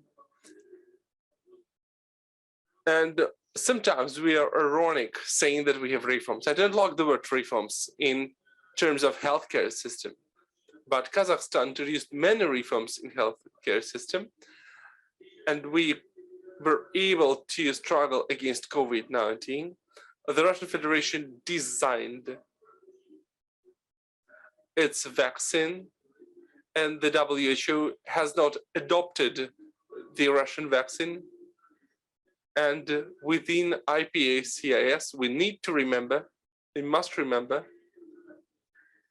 our, not maybe Soviet system, but the healthcare system of CIS countries. The Republic of Belarus keeps this Soviet system, and due to in accordance with the Human Development Index, it is better than in many European Union countries. So we have frames notwithstanding all the changes introduced since the collapse of the Soviet Union, we managed to cope with COVID-19 because we based on the Soviet medical system. At least by 50%. Mr. Sherbuk knows that for 12 years I was a member of a committee on human rights. I have been in our expert commission. The model laws, we have them. And Mr. Savashinsky, we talked that maybe we would meet in Kazakhstan. What was said by Alexander Ivanovich, it is just a part what we have done. We must work on the models, maybe not model laws, but model standards. In Kazakhstan, there are standards. In Russia, there are standards, but they are not synchronized. The goal of our commission, of our council, is to synchronize and harmonize the standards. The standards, the model, sorry, I'm a bit anxious. Maybe it is the first time that I speak without a presentation. I'm sorry. We have protocols of rehabilitation of the diagnostics, and we need to synchronize and make a model standard for all those documents, for all the protocols. The world is divided, and we need to be a best practice for the best practice for the whole world. So we need to have the core, the synchronized core. I agree to the previous speaker. Today we are responsible for lives of people. In the Constitution, Article 1 says that the highest values are a life of man, and it is the priority number 1. The fortification of nutrition, which was done in the Soviet Union. In many countries, we stopped doing this due to the Asian Bank of Development. Sometimes we adopt it, sometimes we refuse from it. But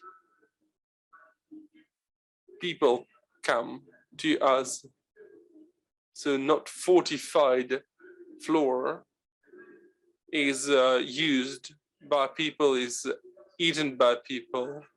So we need to have a governmental policy.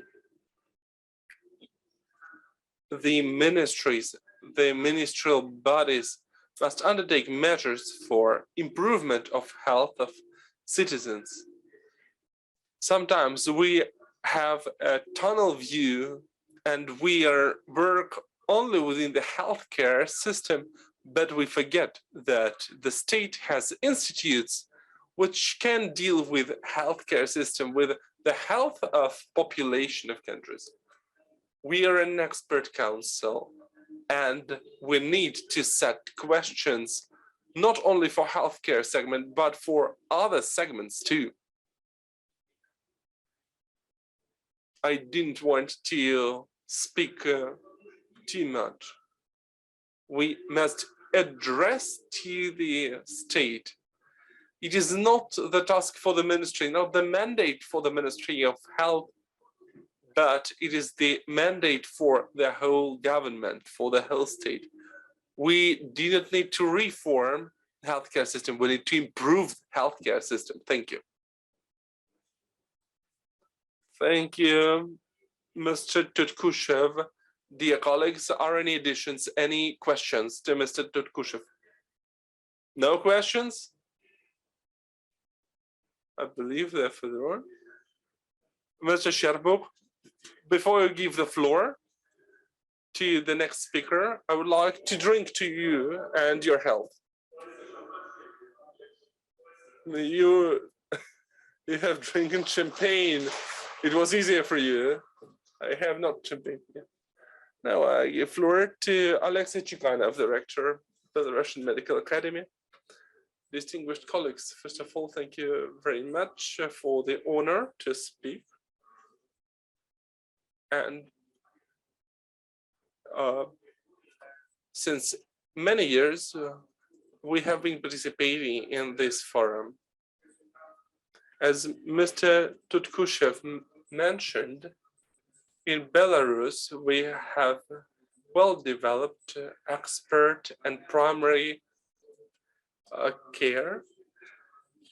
The modern trend of medical development in Belarus is improvement of quality through attraction of the good educated specialists. If we speak about experts, these are specialists who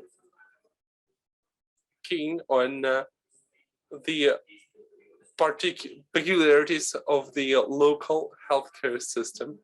So these are experts who deal with the financing, functioning, and all other aspects of healthcare system.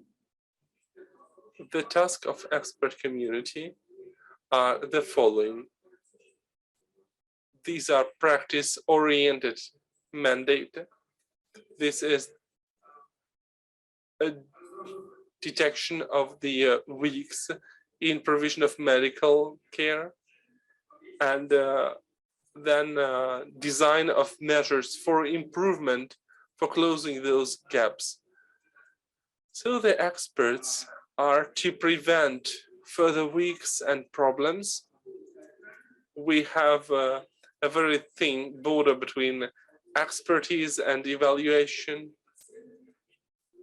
In many communities, expertise and evaluation are joined.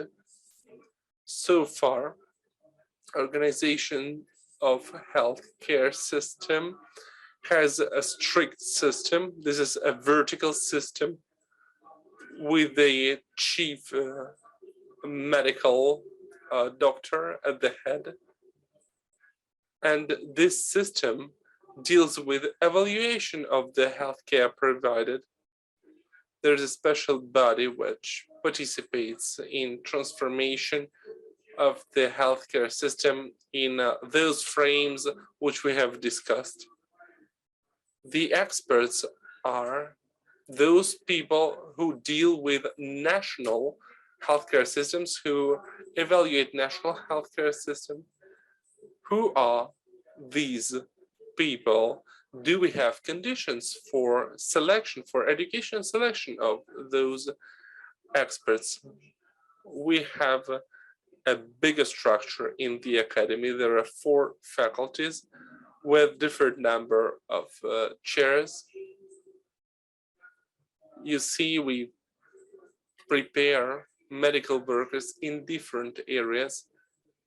This is a postgraduate educational establishment. So this is for education of medical doctors who already have a diploma. So we improve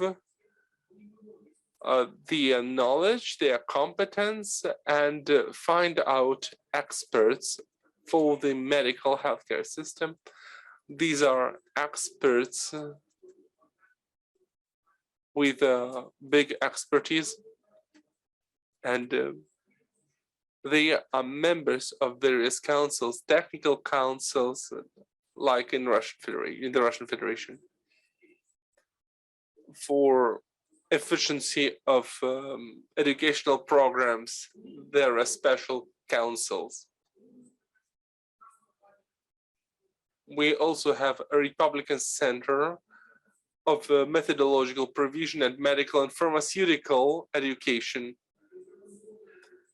This is informational support through design of plans and educational programs.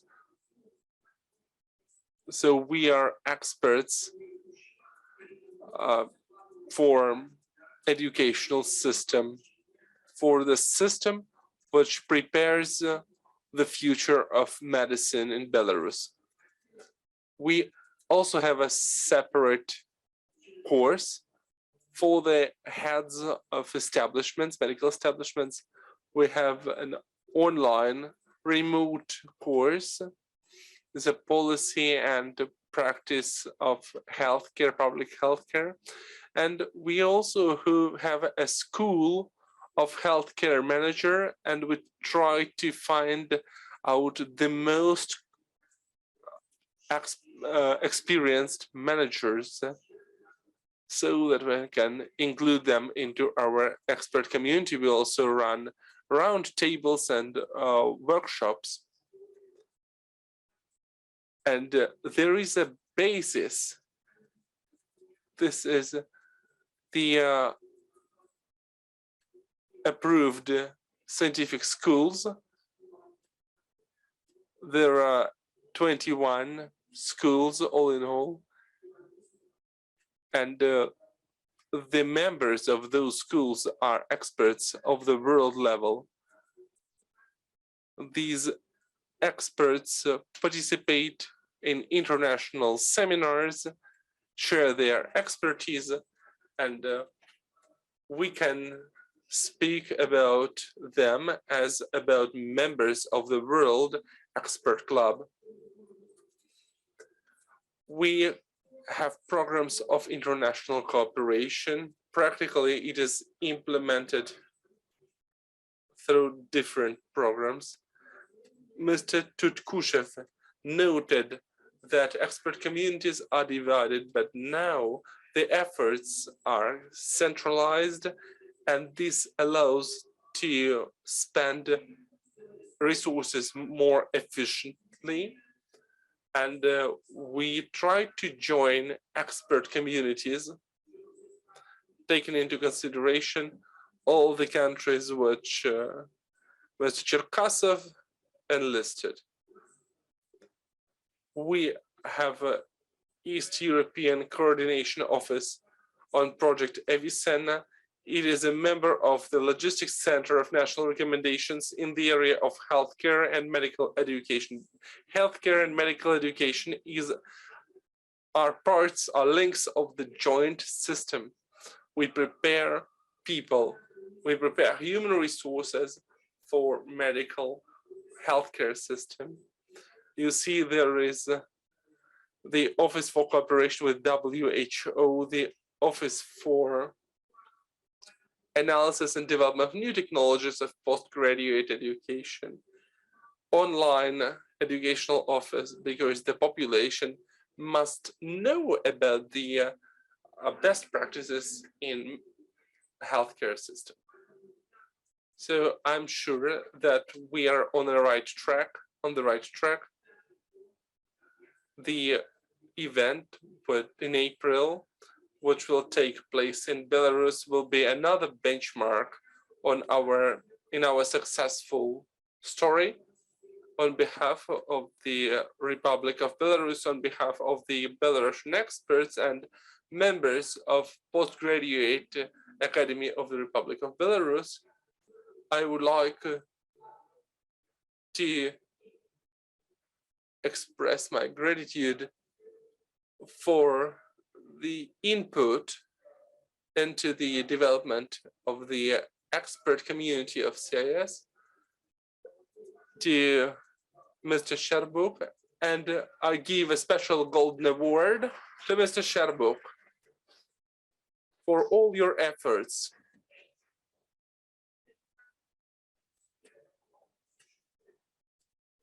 The expert council exists only due to the efforts of Mr. Sherbuk.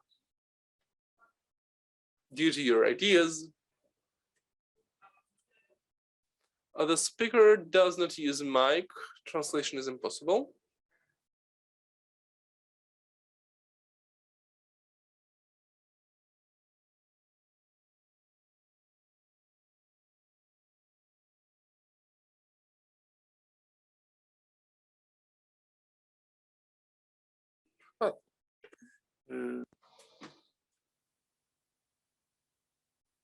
It's a pleasure for me to receive congratulations from my homeland.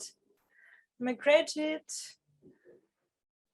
of the Belarusian Medical School, and I'm proud about it because I started 53 years ago in Grodnensk Medical Institute. It's still dear to my heart. The teachers there were classics of the Soviet medicine, and wonderful doctors worked in Belarus, particularly in Minsk.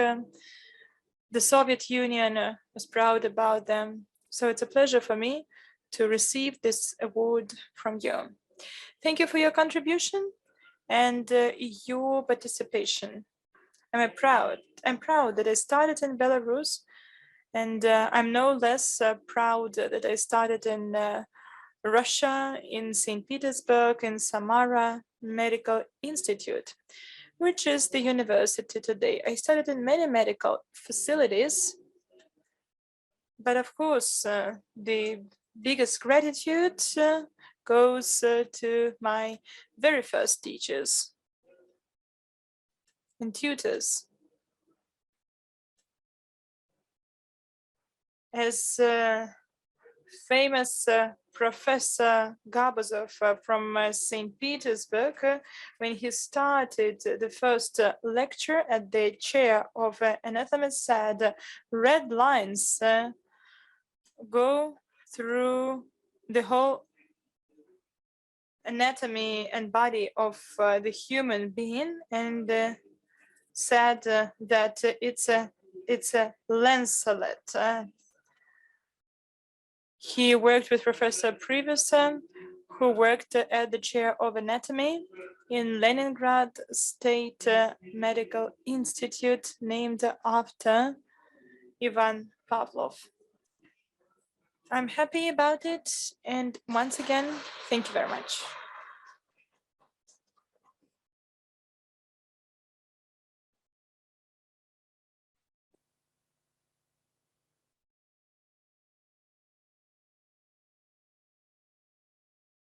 Thank you, dear colleagues, and I hand over to the Doctor of Legal Science, Professor Alexander Mohov. He used the link for the international participants. Maybe we can hand over to the next speaker, and Mr. Mohov will join us a little bit later and give us a sign. Okay, then we continue to move on according to our agenda, and it's my pleasure to hand over to Elena Shamal, Counselor, Department on Cooperation and Social Sphere, Department of Humanitarian Cooperation, the Executive Committee of CIS. Her presentation will be about the coordination of activity on prevention and treatment of diabetes in CIS countries in 2021-2025. Thank you. Thank you, distinguished colleagues. Thank you, Chair. The international community of diabetes doctors makes a mistake about the growth of disease cases. Last year, there were 537 million people suffering from diabetes. Each fourth of them doesn't know about the problem. The biggest problem is that every 7 seconds there is a person dying from this disease. Analyzing the situation for more than 20 years, in 2006, the General Assembly of the UN took the only resolution about non-infectious disease, and it was the resolution on diabetes. It's clear why diabetes is the reason of mortality, which ranks 9th, and the forecast says that it will take the 7th position, and the trend will continue to grow. So cardiovascular diseases, heart stroke, amputation of the legs and limbs. This is the consequences of diabetes, and it leads to a lot of health, also social and public problems. Understanding it all, it's necessary to act according to the resolution of the UN, according to the initiative of IPA-CIS in 2008, the Basic International Agreement on Cooperation between CIS countries in fighting against diabetes was adopted. The participants have to develop programs to fight against this difficult disease. Currently, the program is there.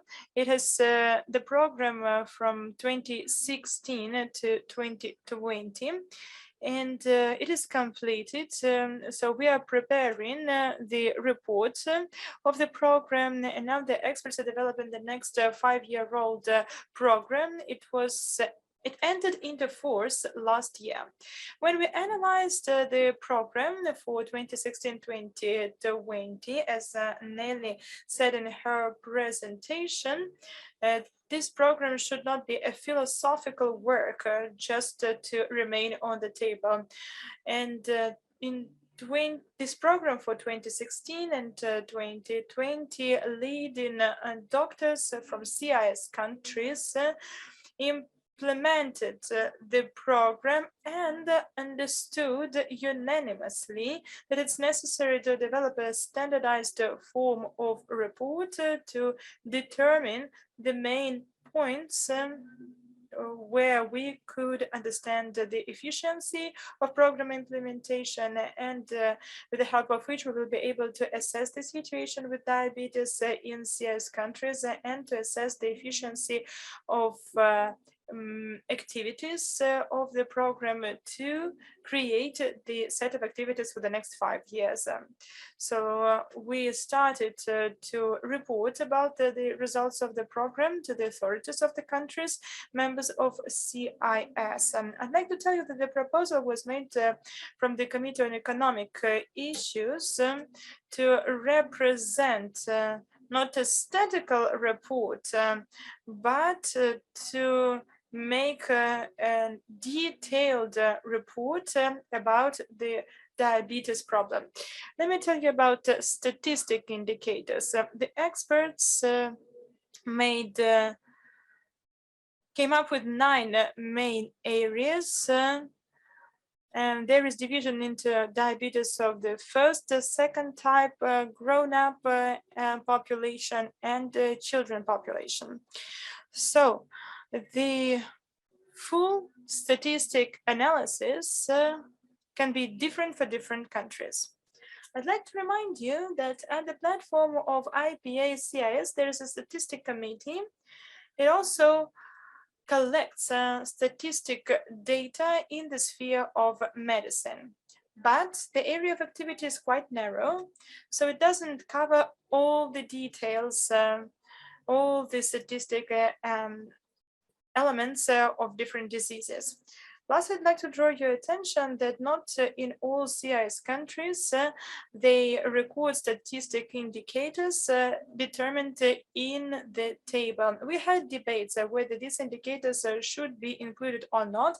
Experts in the countries where they don't have it told us, dear colleagues, let's include it because it will be a driving force for the development of our healthcare system, so that we could better understand the problem, analyze it, and take corresponding decisions at the level of the government. And the next slide, dear colleagues, I would like to draw your attention to it. Please analyze the statistics given on the slide cautiously. There's a different approach to the collection of data. If we take the distribution of the diabetes, and we decided to take 2015 as a starting point to understand the prevalence of the disease. The approaches to collect statistic data in different countries are different. So experts set the task for themselves to make sure that the approaches are the same. And then statistics can be analyzed for each country. Diabetes. So here you can see the overall prevalence of diabetes type 1, type 2. They are almost the same for different countries, but again, the statistical data are collected differently in different countries. Not all the countries have a register of people with diabetes, and plus the registers, if they are available, have different content. And now I would like to show you the specific weight of or the proportion of patients with diabetes using insulin therapy. And now, of course, we are interested to understand how many patients use insulin. The Russian Federation is a leader here. The better the medicine is, the better the result of treatment. And as far as insulin therapy with patients with diabetes of the second type is concerned, experts draw their conclusions. So we have to think about pills, early diagnostics, efficiency of treatment, accessibility of drugs, and many, many other aspects that should be analyzed by experts. But unfortunately, the situation is quite sad.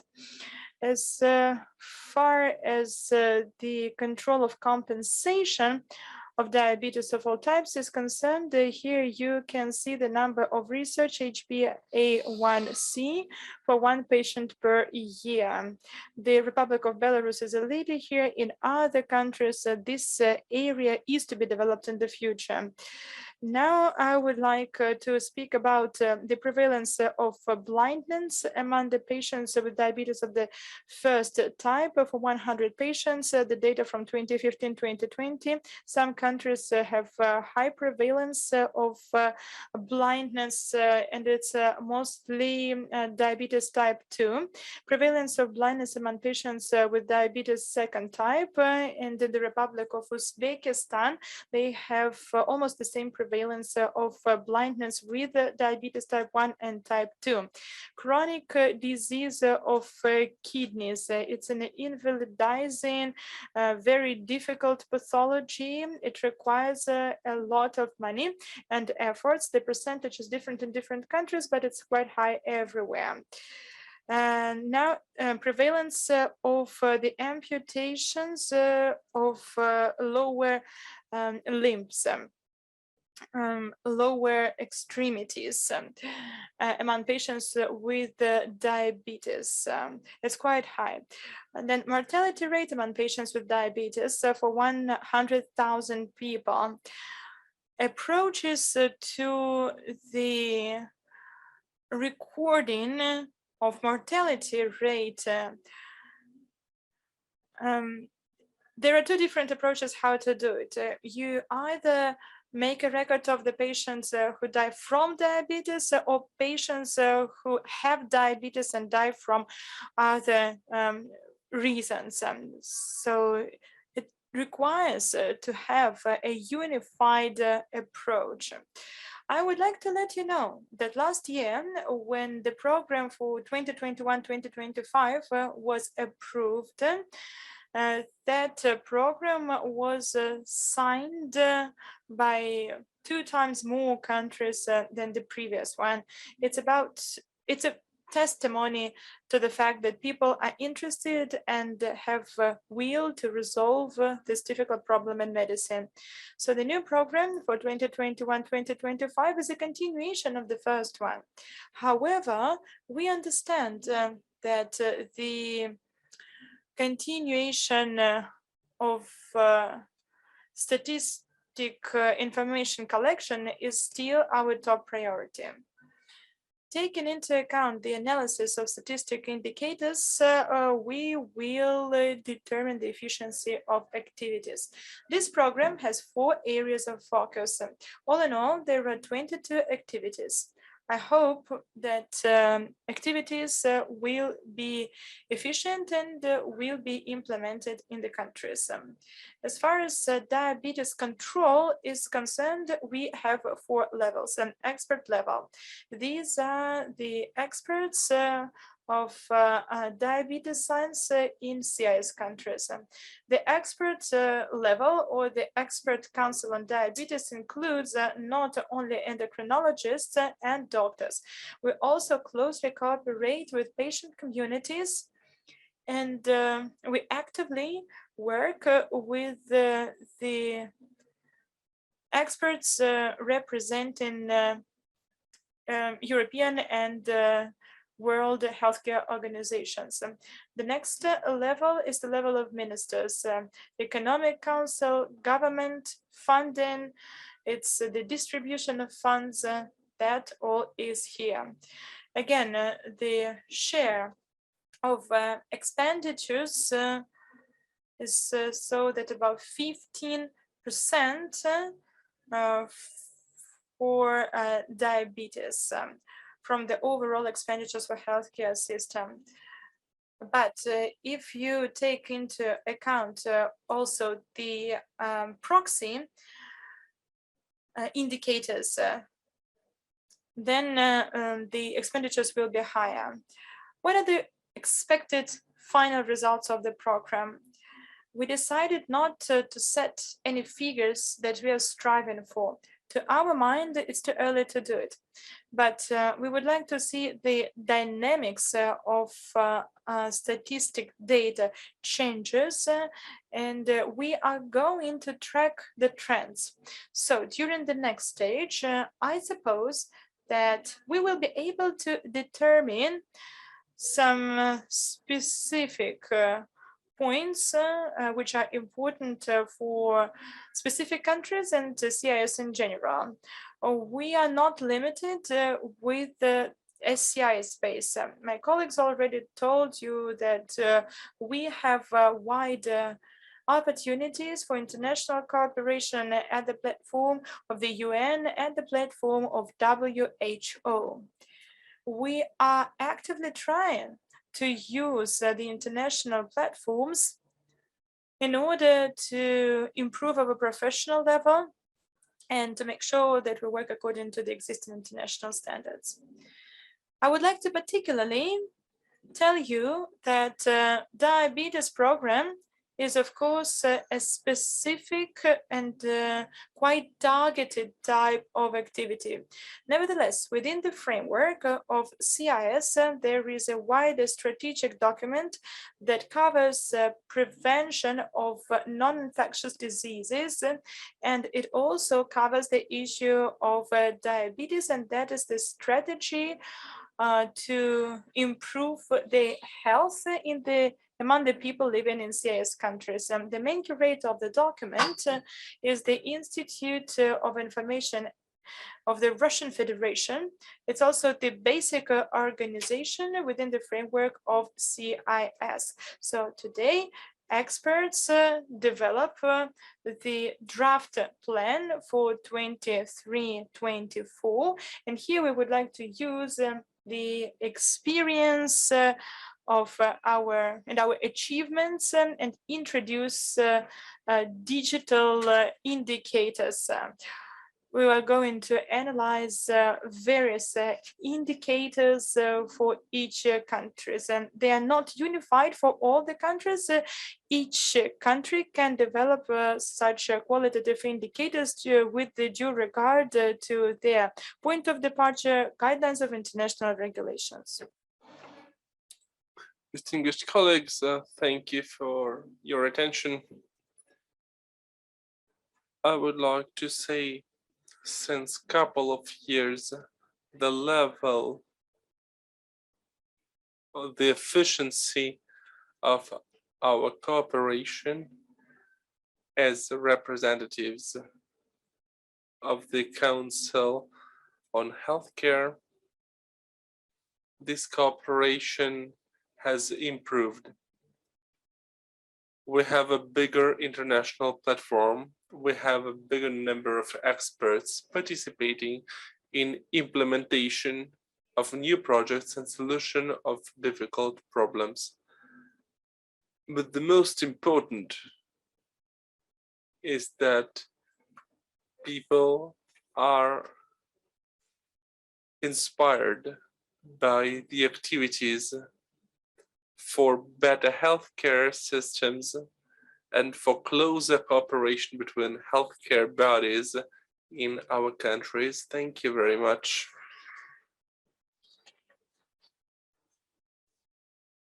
Thanks a lot, distinguished colleagues. I give floor to Mrs. Shipulina, the representative of St. Petersburg Diabetes Organization. She's going to speak on this issue.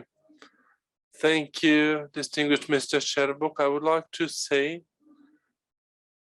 that in this building, the model law on diabetes was designed, as well as the agreement between CIS countries on struggle and treatment of diabetes. This tool, which we possess, expert council on diabetes, the programs designed, this tool has a peculiarity and it can work in comparison to other programs, other basic documents. Commitment to the issue of diabetes allows to measure the seriousity of situation. As an example, I can mention the pandemic, the increase of cases of diabetes due to the COVID-19 will be included in the program. These two things are interrelated. In St. Petersburg, we understand it, and we ask the expert council to support our initiative, as we have initiated in the Council of St. Petersburg a draft about the focus on opportunities and potential of administrative bodies and legislative bodies, so that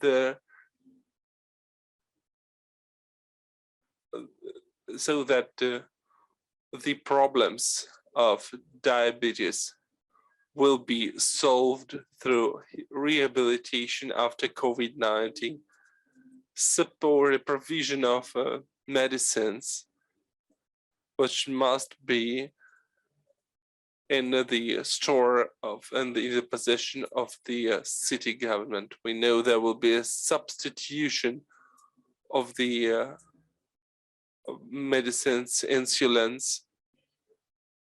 It must be supported by the local administration.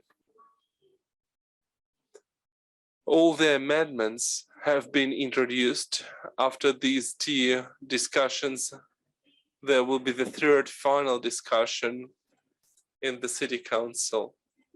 Afterwards, the special programs basing on the law will be designed, and there will be a support. And in May, we invite the representatives of Russian regions, and I hope we will introduce this tool to them. And I ask you, as representatives of the expert council, to support this initiative. It is a model tool which can be handed to the Russian regions and further on to CIS countries. Thank you, Marina. I believe that all council members pay much attention to the problem of the diabetes.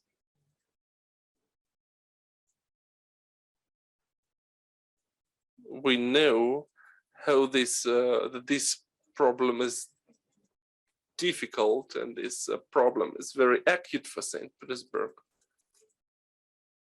I see the dynamic that there is an increase of diabetes cases. There are over 150,000 federal level diabetes cases and 500,000 at the regional level. So this is a negative statistics with a negative development. Therefore, I believe that colleagues supports me that we can address to the St. Petersburg administration. And I hope that the deputies, the members of the council, will also support this model tool. Thank you. Are there any questions?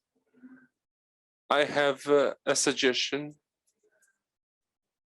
Marina, you are a member of the council at CIS level, so you are the first in the post-COVID-19 body who set the question of the diabetes. In May and June, I'm sure you will have adopted this model tool. Thank you very much. Now I give floor to the online participant, Professor Alexander Mochav. Alexander Mochav is the head of chair of the medical law of the Moscow Legal University. His presentation is dedicated to the innovative medical technologies and biological security. Distinguished colleagues, I'm glad to see you, to hear you. Today we discussed the agenda, but I would like to focus on certain acute issues, because so far the environmental security and innovative technologies in wide terms and wide understanding, this is medicines and medical equipment, these questions are very significant. Traditional risks of biological nature has not disappeared. We see the outbursts of certain infections, tularemia and others, not only in Russia, but also in the highly developed countries. This means that the risks did not disappear, and we need to undertake measures to control the situation. However, there are viruses, and this is a new factor. And also there are problems raised by synthetic biology, the work with genetic constructions, genetic structures, and these are challenges which we face today. When we speak about non-infection factors, we need to understand that we can speak about biological security. Diabetes is closely related to the problems of demography, and it impacts the demography. These are threats, these are challenges, and we should not leave it off the discussion. The development of modern technologies allows to provide acceptable level of biological security. What do we need to do? What should we do? We must be proactive in development of medical technologies and healthcare technologies. We need to discuss the production of medicines and medical equipment, diagnosis tools, PPEs. These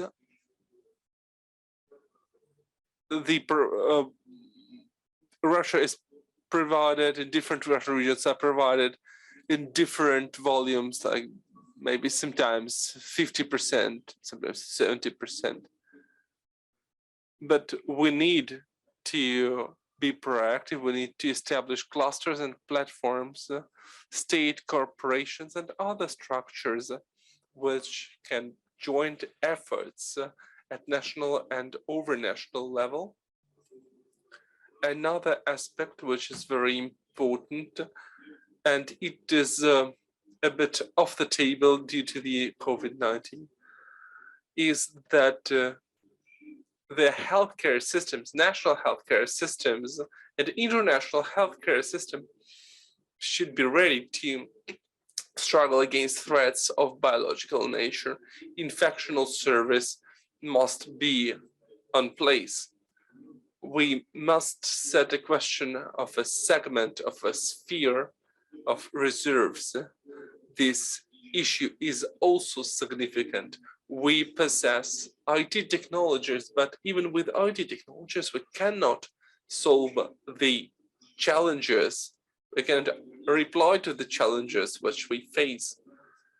We must consolidate our efforts, the healthcare system, medical science, and pharmaceutical industry, because it is lost in Russia, partly lost in many countries from the CIS.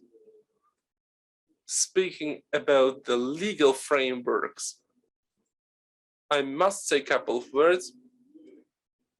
Today, we have a legal state, and we cannot simulate innovative technologies without legal frameworks, relevant legal frameworks, and we must be proactive here. We must have special legal modes for pharmaceuticals. And another acute issue, this is institutions for expertise and evaluation of their importance and impact, their tasks in protection and security. Bioethic is also significant for us. We see that there is a lack of interest to ethical issues in biology, in medicine, and this leads to higher threats of biological nature. We must develop bioethic and professional community. Along with the law, bioethics and law allow us to provide acceptable level of biological security and let us understand where we do go, where we are not allowed to go, and understand how we implement critical technologies. These are the questions, these are the issues which must be tackled as quick as possible. Over 100 years ago, the issues of infections were very acute, and it was said that either infections win over the revolution or the revolution wins over the infection. And this is still very important to follow this principle. We must join our efforts of the CIS countries. We have best practices in certain areas, and it allows us to hope for efficient measures in this area. Thank you.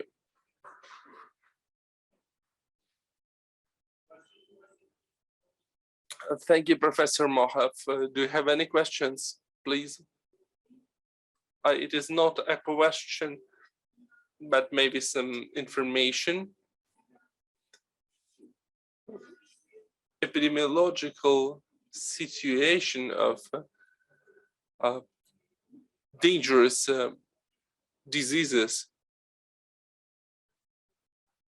make us join to solve the problem within the CIS.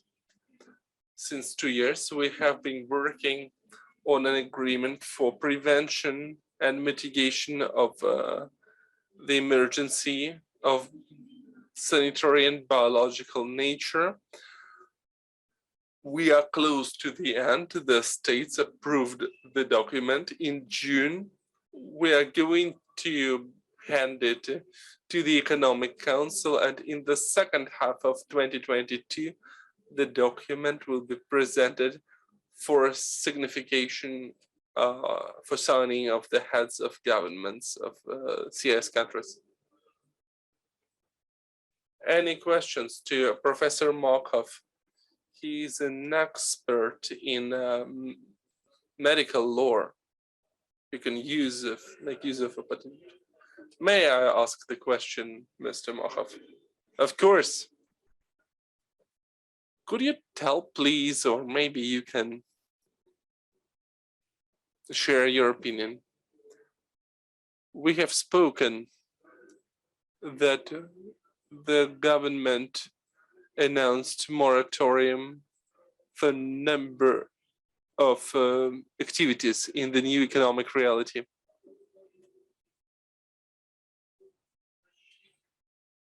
I'd like to ask a question about protection of medical workers. Is it possible to initiate a moratorium for court prosecution of medical workers in the difficult medical situation, this economic situation, maybe in restrictions, in conditions of restrictions? There are many cases. There are special departments of police about medical workers' persecution. The policemen working in those departments, they have medical competence. They go through educational training courses.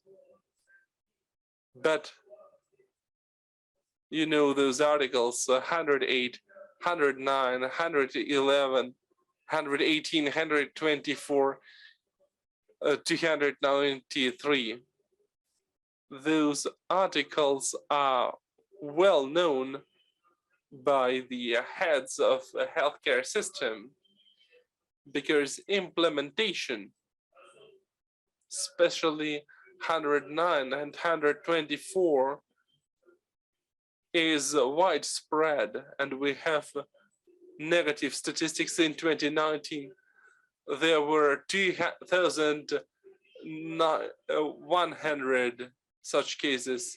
In 2020, 1,600 cases, but the pandemic is not now, is coming to the end. But today we don't have access to the high-tech diagnostics methods, and there will be difficult, complicated legal situations.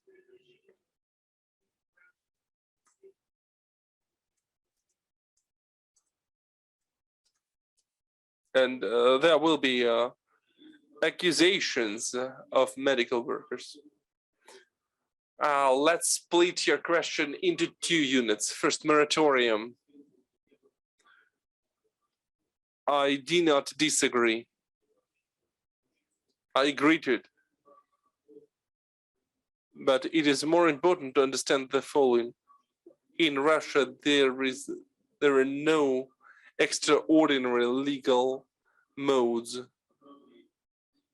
In the situation of the pandemic, we cannot provide medical service in accordance with the same standards like in the usual time. We do not have new approaches, extraordinary approaches. We have seen different recommendations, and in such cases a medical doctor is very often accused of improper treatment, but a legislator must provide special conditions in case of the pandemic. On the other hand, the second unit, the growth of cases, criminal cases, it is not the problem of today. This problem had been developed due to the huge rate of conflicts in the industry in Russia and in the CIS. The medicine is an area which follows usual rules in the case of conflicts, but there must be special structures. The discussion of conflicts in medicine with special tools. Unfortunately, we have not developed such tools of conflict solution in medical industry. Those tools hasn't been developed. Without those tools, we have to use individual approach to each case without a tool, and we can lose medical doctors. I have another question. In St. Petersburg, we were working together, and we addressed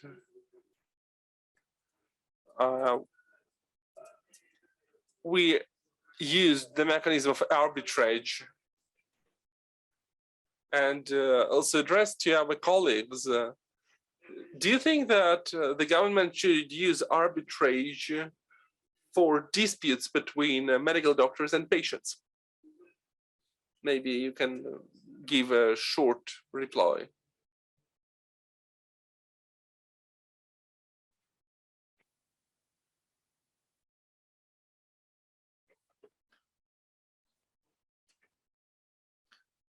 У нас что-то со связью.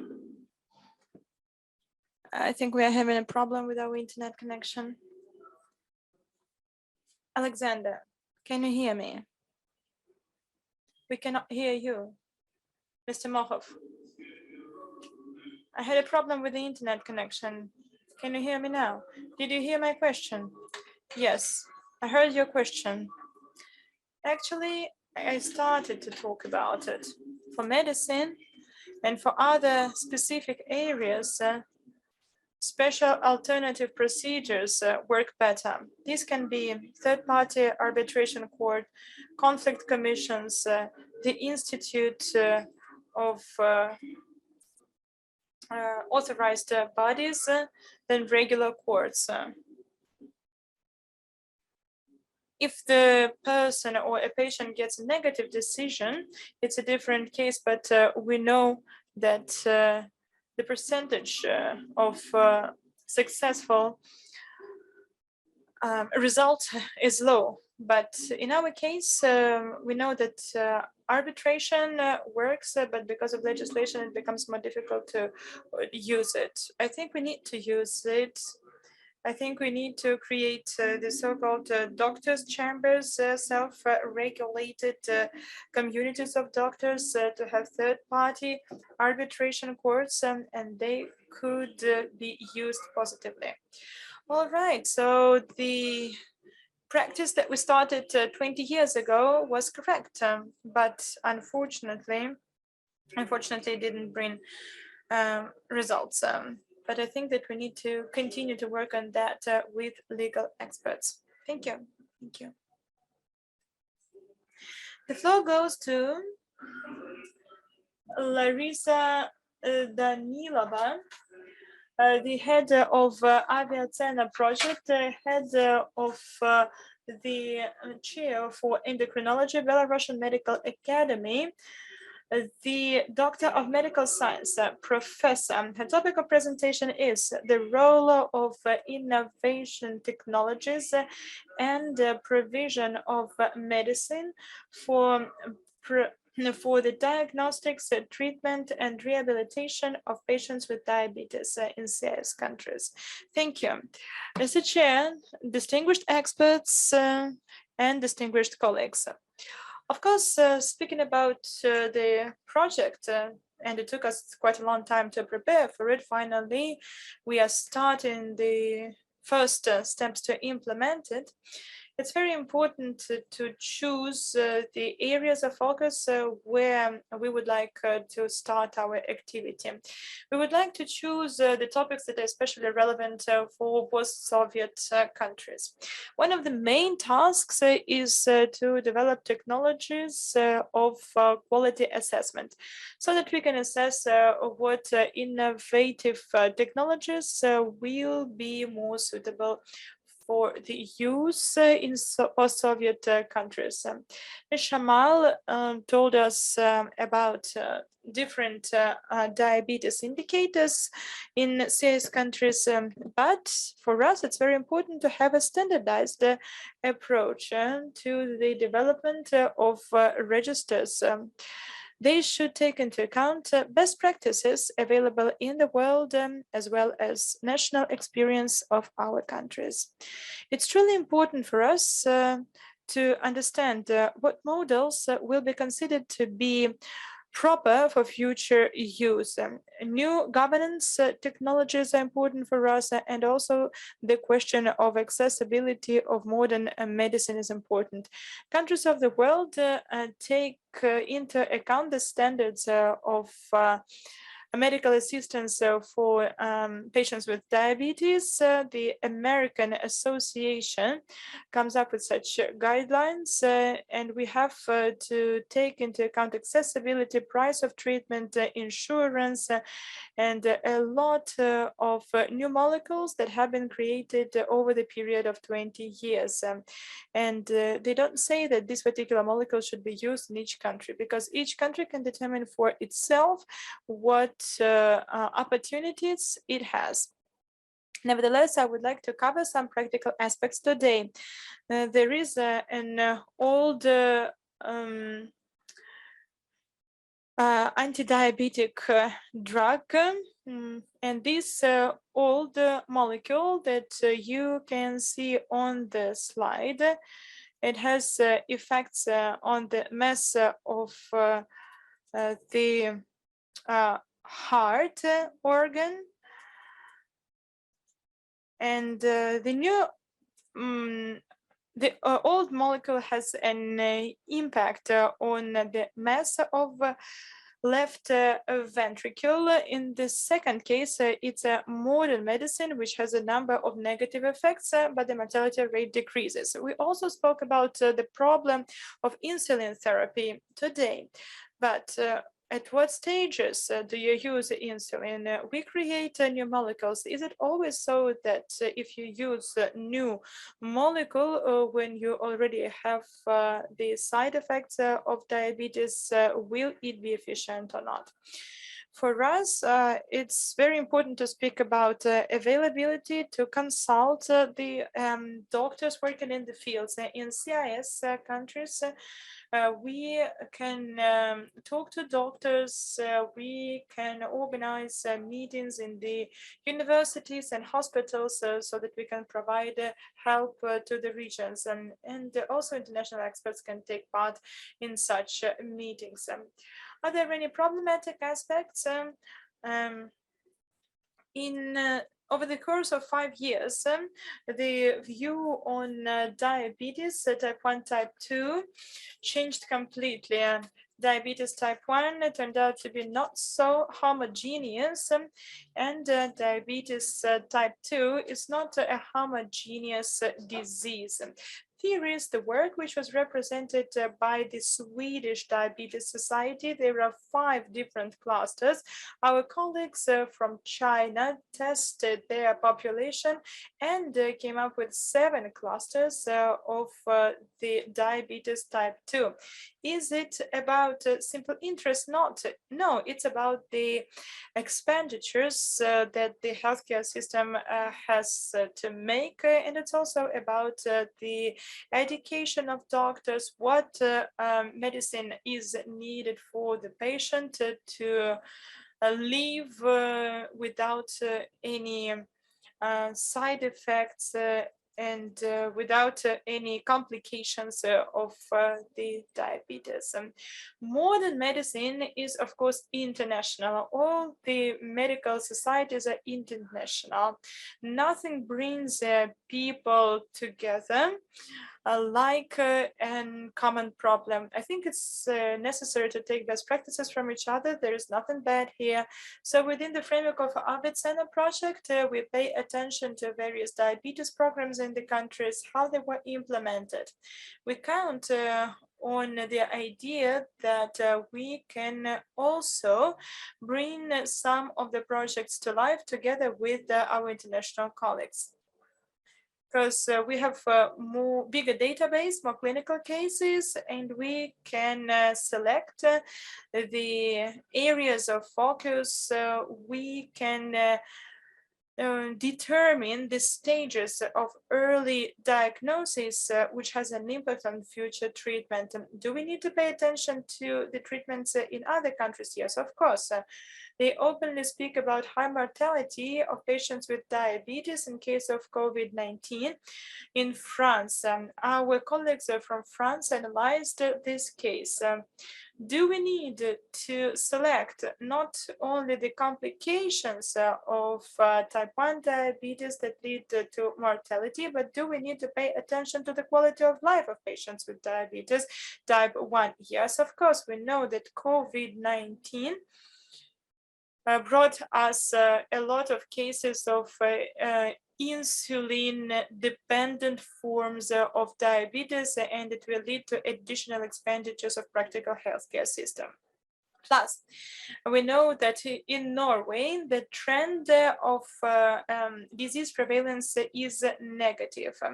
So we started to take their best practices into account. We would like to develop a common program that would take into account best practices from different international communities for the purpose of prevention of diabetes type 2. It can be very simple if there are corresponding solutions made. And this is about the content of sugar and salt in food and active lifestyle. And here is the picture of an artist from Belarus. Thank you very much for an opportunity to work with you, to cooperate with you within the framework of the expert council. Thank you, Mr. Sawashinsky and his team, because it encouraged us to make our work deeper. At the end of this year, we would like to publish the results received by us within the framework of the funding of R&D on genotyping. And this program was fulfilled. We can see that our cases of diabetes type 2 are also not homogeneous. So perhaps in CIS countries, just like our colleagues from other countries, can verify different variants of diabetes, what forms of diabetes prevail in our countries, and then with the help of new indicators, we will be able to treat our patients better. Thank you. Thank you. I would like to ask one question to Larissa. Is it allowed? Yes. Larissa, you made an overview of the world activities on diabetes. There's also the understanding of ADA, but this is all the historical perspective, because it has always been done so. But when we speak about the development of standards for CIS countries today, they will be better understandable and they will be better used if you create them on the basis of the leading facilities in CIS. I'm speaking about the standards because there is Vance Institute, which works perfectly today and has all the necessary recommendations there's your experience too. We know each other for a long time. And there was one day when we met in the same hall. So in the past, I took part in the creation of the patient community. I'm very thankful to all the patient organizations in post-Soviet countries. They are very friendly. They analyze the problems. But not as an activist of patient organization, not as a chair of professional society, as a doctor, I would like to tell you about one sad thing. I'm always saying, should we talk about it to patients who have complications? All modern molecules don't allow to bring back the time, to bring back life important moments. They can not make the patients younger. Our patients are waiting for unique medical drugs that can restore all the problems and all the breakdowns. The modern forms of insulins help, but high quality of traditional insulins, if they're prescribed timely. And by the way, Yelena told us about something sad. We in Belarus should make sure that our interns and our doctors should not be afraid to prescribe insulin therapy as fast as possible. There are many ways how to treat it. One way is to prescribe it as fast as possible. It doesn't matter if it's a super good molecule or just a good insulin molecule. You can keep the pool of properly functioning beta cells.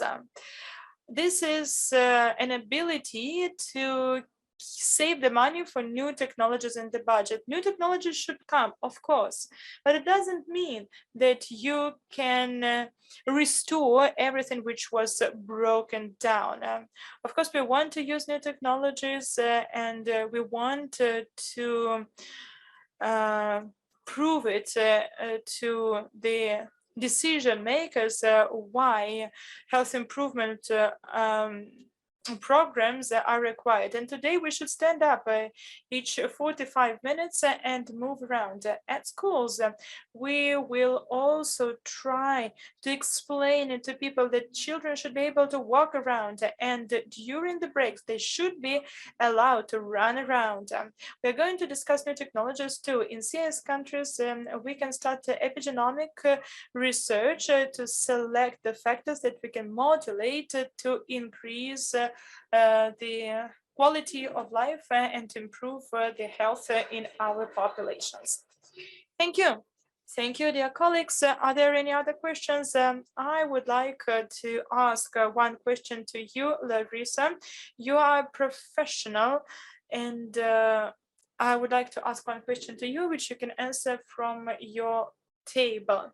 We receive a lot of calls from our calls, including calls from the doctors' family. They have bigger access to the drugs, and they all speak about the lack of insulin. I don't know if you are involved in the question, but from time to time, currently the insulin of short action, the Epidra drug disappears from the pharmacies, and there is a problem to move to new forms of insulin. So endocrinologists, as far as I understand, have to make recommendations to temporarily transform to other forms of insulins, though there is an opinion among endocrinologists that in this case molecules are different, complexities are there, and it's not possible to move to another form of the drug quickly. So this transfer is not professional and is not correct. What do you think about it? Thank you, Yuri, for your question. This question was discussed more than once. We have to admit that the new comparables and new types of introduction don't allow us to achieve better indicators. But if we analyze the quality of self-control and the quality of introduction, I can tell you that people in our countries have a certain mindset. Perhaps we should prepare guidelines for doctors. It's not really correct what you said. We don't use the beef insulin, for example. If a children doesn't have access to short action insulin, that's not right. It's about governance. We have a lot of experts working in the regions. It's very important to make sure that you can forecast it. Plus, the family should have a certain supply or margin or reserve, I should better say, of insulin. And I know that in other countries, they only use shorter action insulins and they don't use any comparables. What is better for us? There are advantages of shorter activity forms. You don't have to wait for 30 or 40 years, 40 minutes after the introduction of insulin till you can wait. There are patients who really don't have the sufficient glucose decreasing effect because of certain nuances. And when you start to analyze clinical cases, you find out that they introduce the insulin in the area of dystrophy, that they don't keep the interval between the introduction and the food. They don't calculate the so-called carbohydrate units. My answer is so that new molecules should come, new ways for the introduction of medicine should come, new equipment should arrive, but in critical situation, we should mandatory have a short action insulin that should be kept properly, and there should be long action insulin too. Let me explain. You're an expert and you respond to all challenges, and manually you cannot manage the switch to new types of insulin. Are there any guidelines for a difficult period, for transfer period? And do you need such guidelines? I have a manual that there are 9 international unpatented or unauthorized types of insulin, and we get calls about those types. Not all endocrinologists follow the same tactic. Do you have such strategies for this period? Do you need such guidelines? We have principles, and if a medical doctor needs that first dose, he or she needs a guideline because there is the rest secretion. There's a compensation of phenomenon of metabological memory. If a doctor has a short insulin, then he saves the patient and afterwards wait for new deliveries.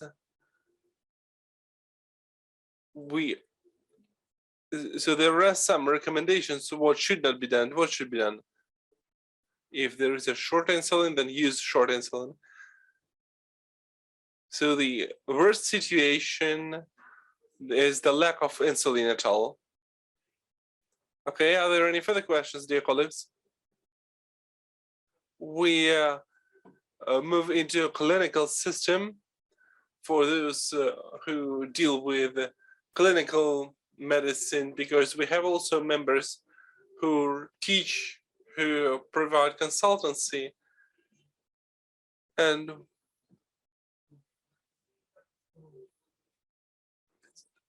so that we must discuss these issues with all the involved actors. You need to keep your professional level. Then clinical doctors will be heard by functionaries because the government tries to avoid the medical language and deep things. So we need to speak our language to the functionaries. Thank you.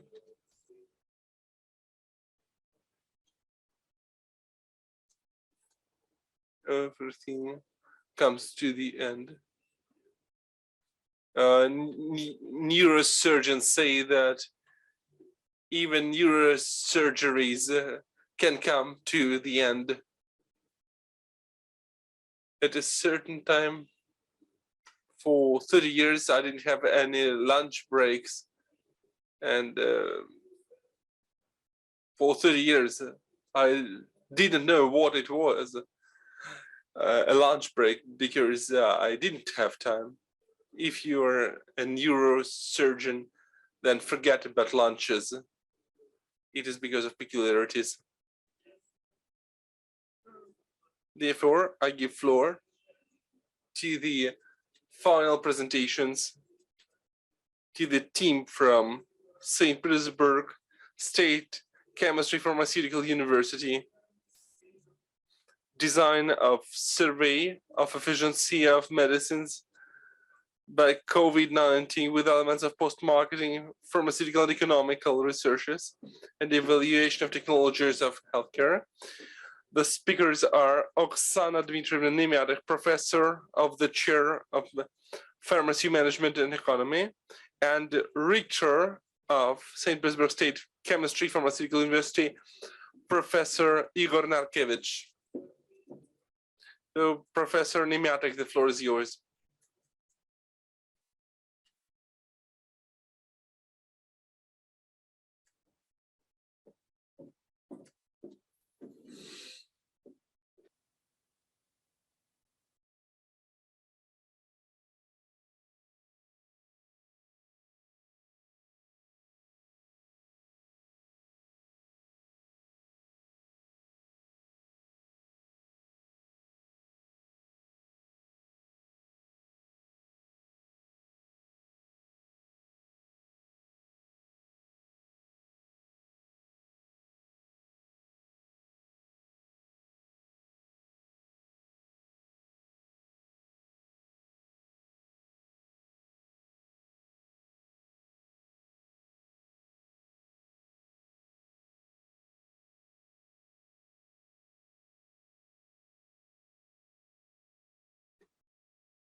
Провизоры всегда были у нас самыми спокойными, самыми хладнокровными.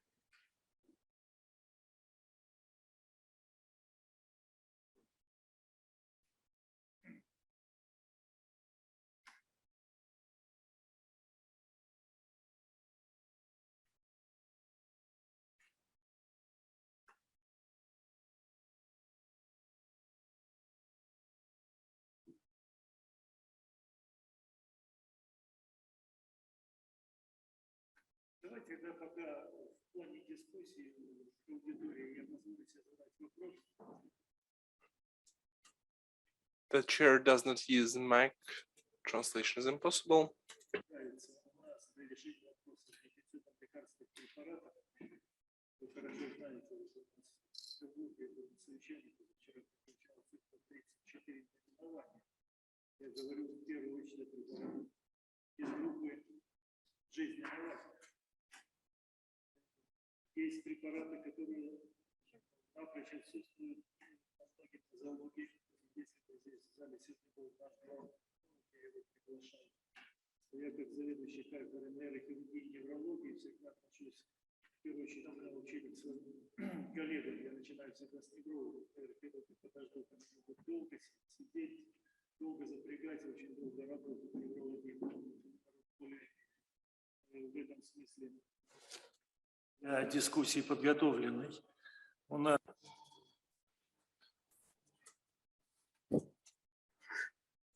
we're going to discuss COVID-19 and we have post-COVID syndromes. Nobody had been waiting for it. And we wrote about 20% of post-COVID neurological complications. But nowadays, there are 99% of post-COVID neurological complications. There are cognitive complications.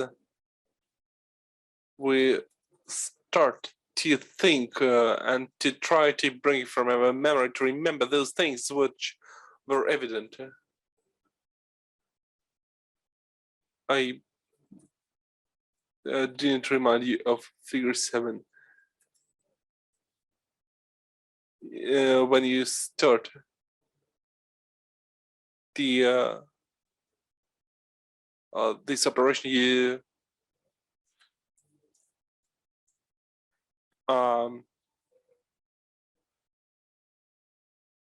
so it's like at the beginning of the course of neurology, you must take 7 from 100, and you do it very quickly. But at the end of the course, you do it very slowly.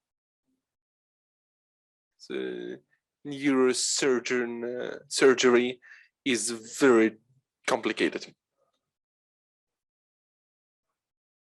and neuropharmaceutical therapy is highly demanded today on everyday basis. It is a must for post-COVID syndrome. So the presentation is about the design of research. So please, the floor is yours, Professor Niemeyer. I'm glad to speak here, and I express my gratitude to this. Today, I presented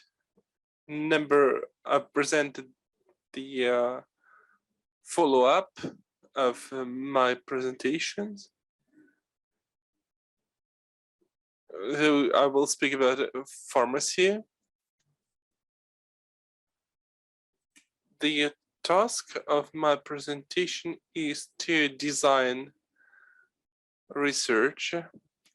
I remind you very briefly that such researches are within the paradigm of non-intervene researches. This is observation due to the routine clinical practice. We work with huge volumes of data. It allows to see the consequences and to see the rules which can be used. We have been doing this in the university for a long time. We have the outcomes which inspire us. The advantage of such observation programs is the simplicity of research design, low expenditures, lack of regulations or regulatory limitations, and we need only ethical conclusion. The patients should not be insured.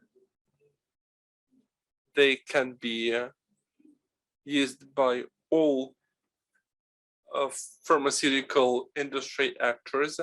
Producers can learn more about efficiency of medicine and allows to provide you data about security of a medicine. As for legislation and executive bodies and number of medical institutions, the outcomes are important for them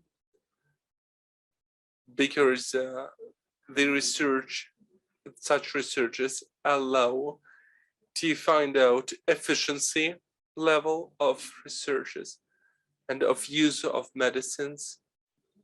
It is also important to use the expenditures in the most efficient way.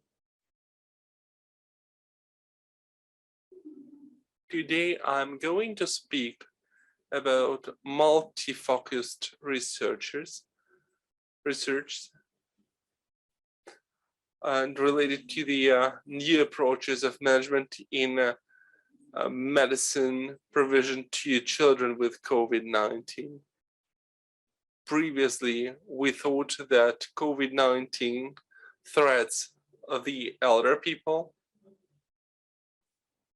but nowadays we see that it is proved that children suffer from COVID-19, medium form and severe form.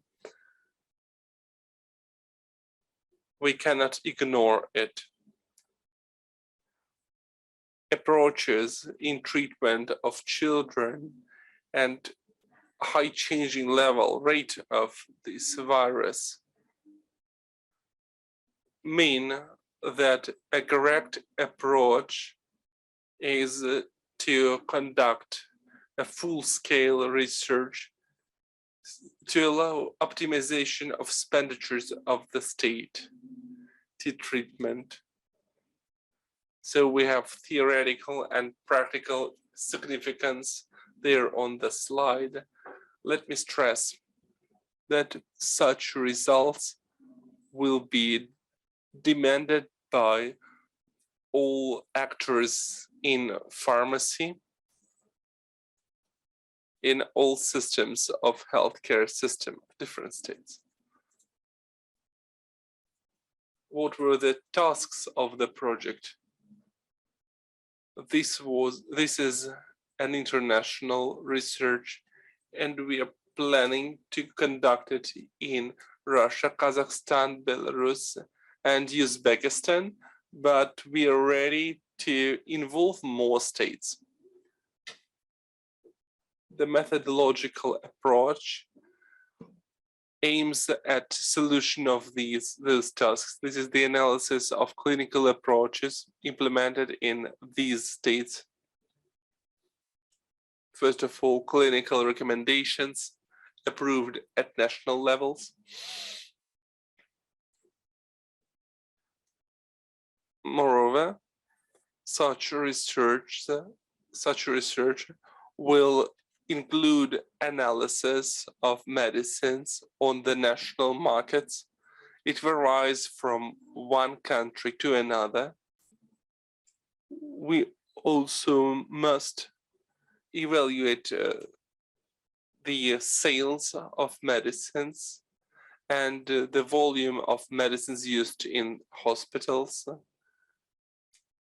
We also split and analyze separately unregulated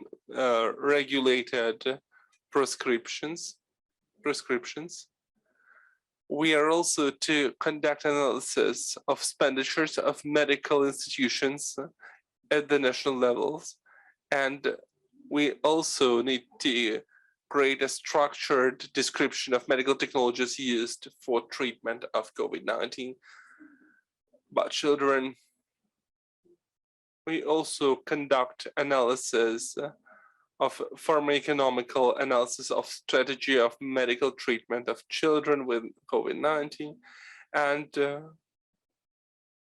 also the explanation of adoption of managemental decisions for treatment, medical treatment of children with COVID-19. This allows to have relevant results. This is design of our study. The methodology is in the left part of the slide. It consists of 5 parts, 5 stages. So each stage meets certain task. It uses different methodology and different information. And in all observations, there will be a variety of observations. I would like to speak about the duration of the project. We think that the project will be implemented, will have been implemented by December 2023, and we are at the beginning stage. We are to make a matrix, approved matrix, which will be filled out at all control points. It's crucially important because it depends on the joint efforts of the countries, how good the result will be. Here you can see the list of data on patients. Of course, you have to specify it, discuss it with the work group.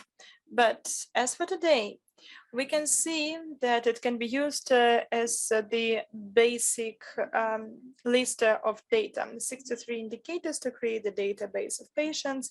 And then when we have a certain pool of medical facilities and hospitals, members of research, we can start our activity. This stage is very important. Despite the fact it's one of the initial stages, how properly you make it, how well detailed you make it, the result will be either better or worse.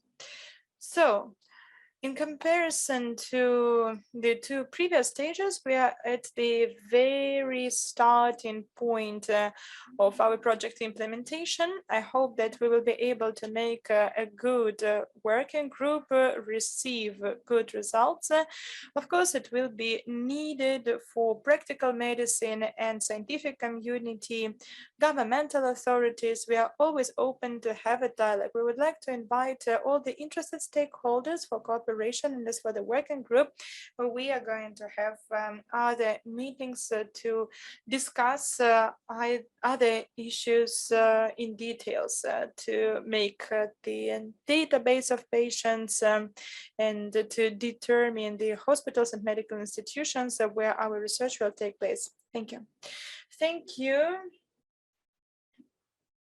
Alexander, I would like to ask one question to you. Will you have couple of minutes after the meeting to discuss some housekeeping remarks?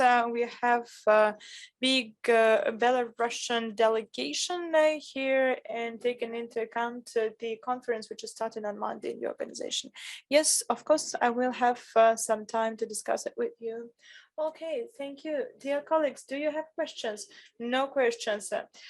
We have discussed all the issues on the agenda for the 2 days meeting. It is 3:40 p.m. So our meeting is over. We have listened to a number of exciting presentations. Thank you, dear speakers. Thank you, dear participants. Thank you for the active involvement in our meeting. We live in a special period of time with new economic conditions, and we hope that we will achieve our goals. Each participant demonstrates that you are deeply penetrated into the topic. So members of our expert council are professionals of high level who will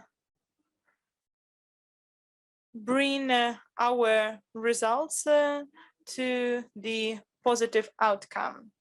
I'm convinced that our work is useful. It is needed for everyone who analyzes how the healthcare system should work in completely new circumstances. I always want to give a helping hand to our colleagues who sit not in the offices, but who are making surgeries, who are working under the tension, who are working in the intensive care units, who are involved in their profession. My profession is neurosurgery, his profession is endocrinology, but all aspects of medicine are important, and they can become something really significant for you in this or that period of your life. And no matter what period of life you are talking about, if it's a young age or senior age, my tutor, who is 85 years old, asked me, did you have a look at the last classification of ages of WHO? No, I have the classification of 2012 in my head. And he told me, young person, you're lagging behind the progress.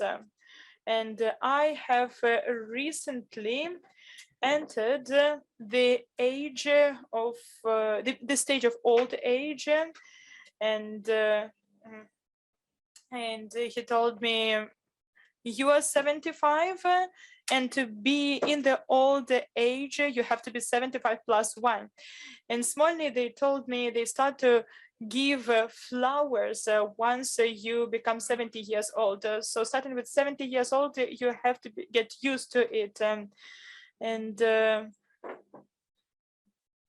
I think that cardiovascular diseases are, in the majority of cases, connected with senior age. In Grodninsky Institute, I had a lot of really original interesting teachers. It was Witold Brzezinski, who was an absolutely outstanding head of the chair of healthcare system organization, who made office notes to the director of her wife.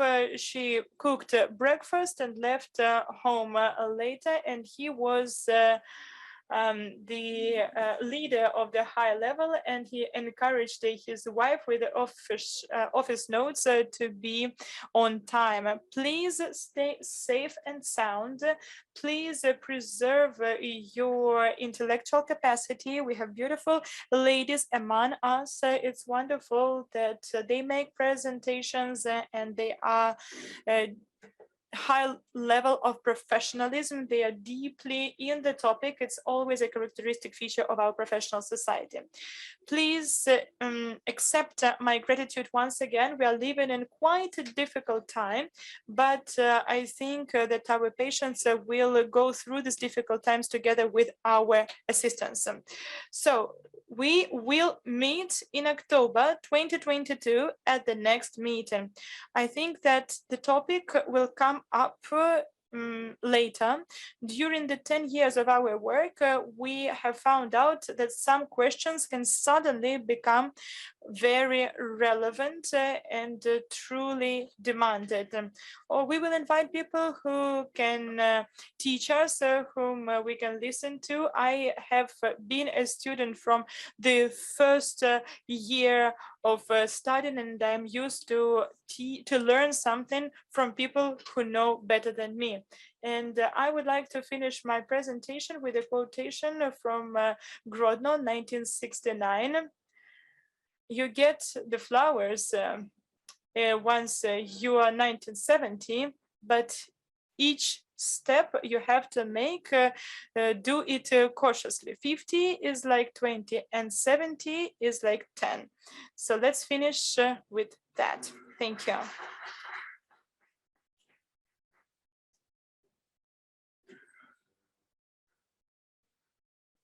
Mr. Sherbrooke, while our colleagues are present in the hall, I would like to agree on the following procedure. By Monday, And I will be here, and I would like to meet with you to agree on the outcomes of our meeting so that on Thursday we could synchronize it with Mr. Starodubov. And this will be the idea for us how to start in Minsk in April. Is that okay if we come up with the outcomes about the meeting by Monday? Yes. Okay. Thank you, colleagues. Goodbye. See you next time.